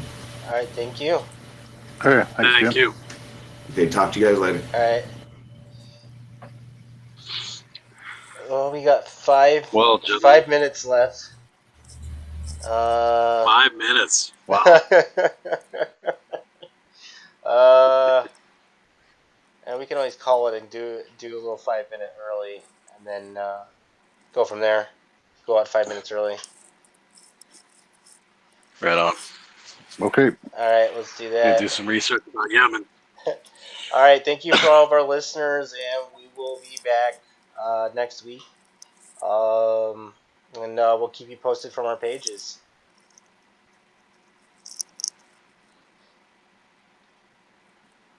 I hereby declare this to be an unlawful assembly.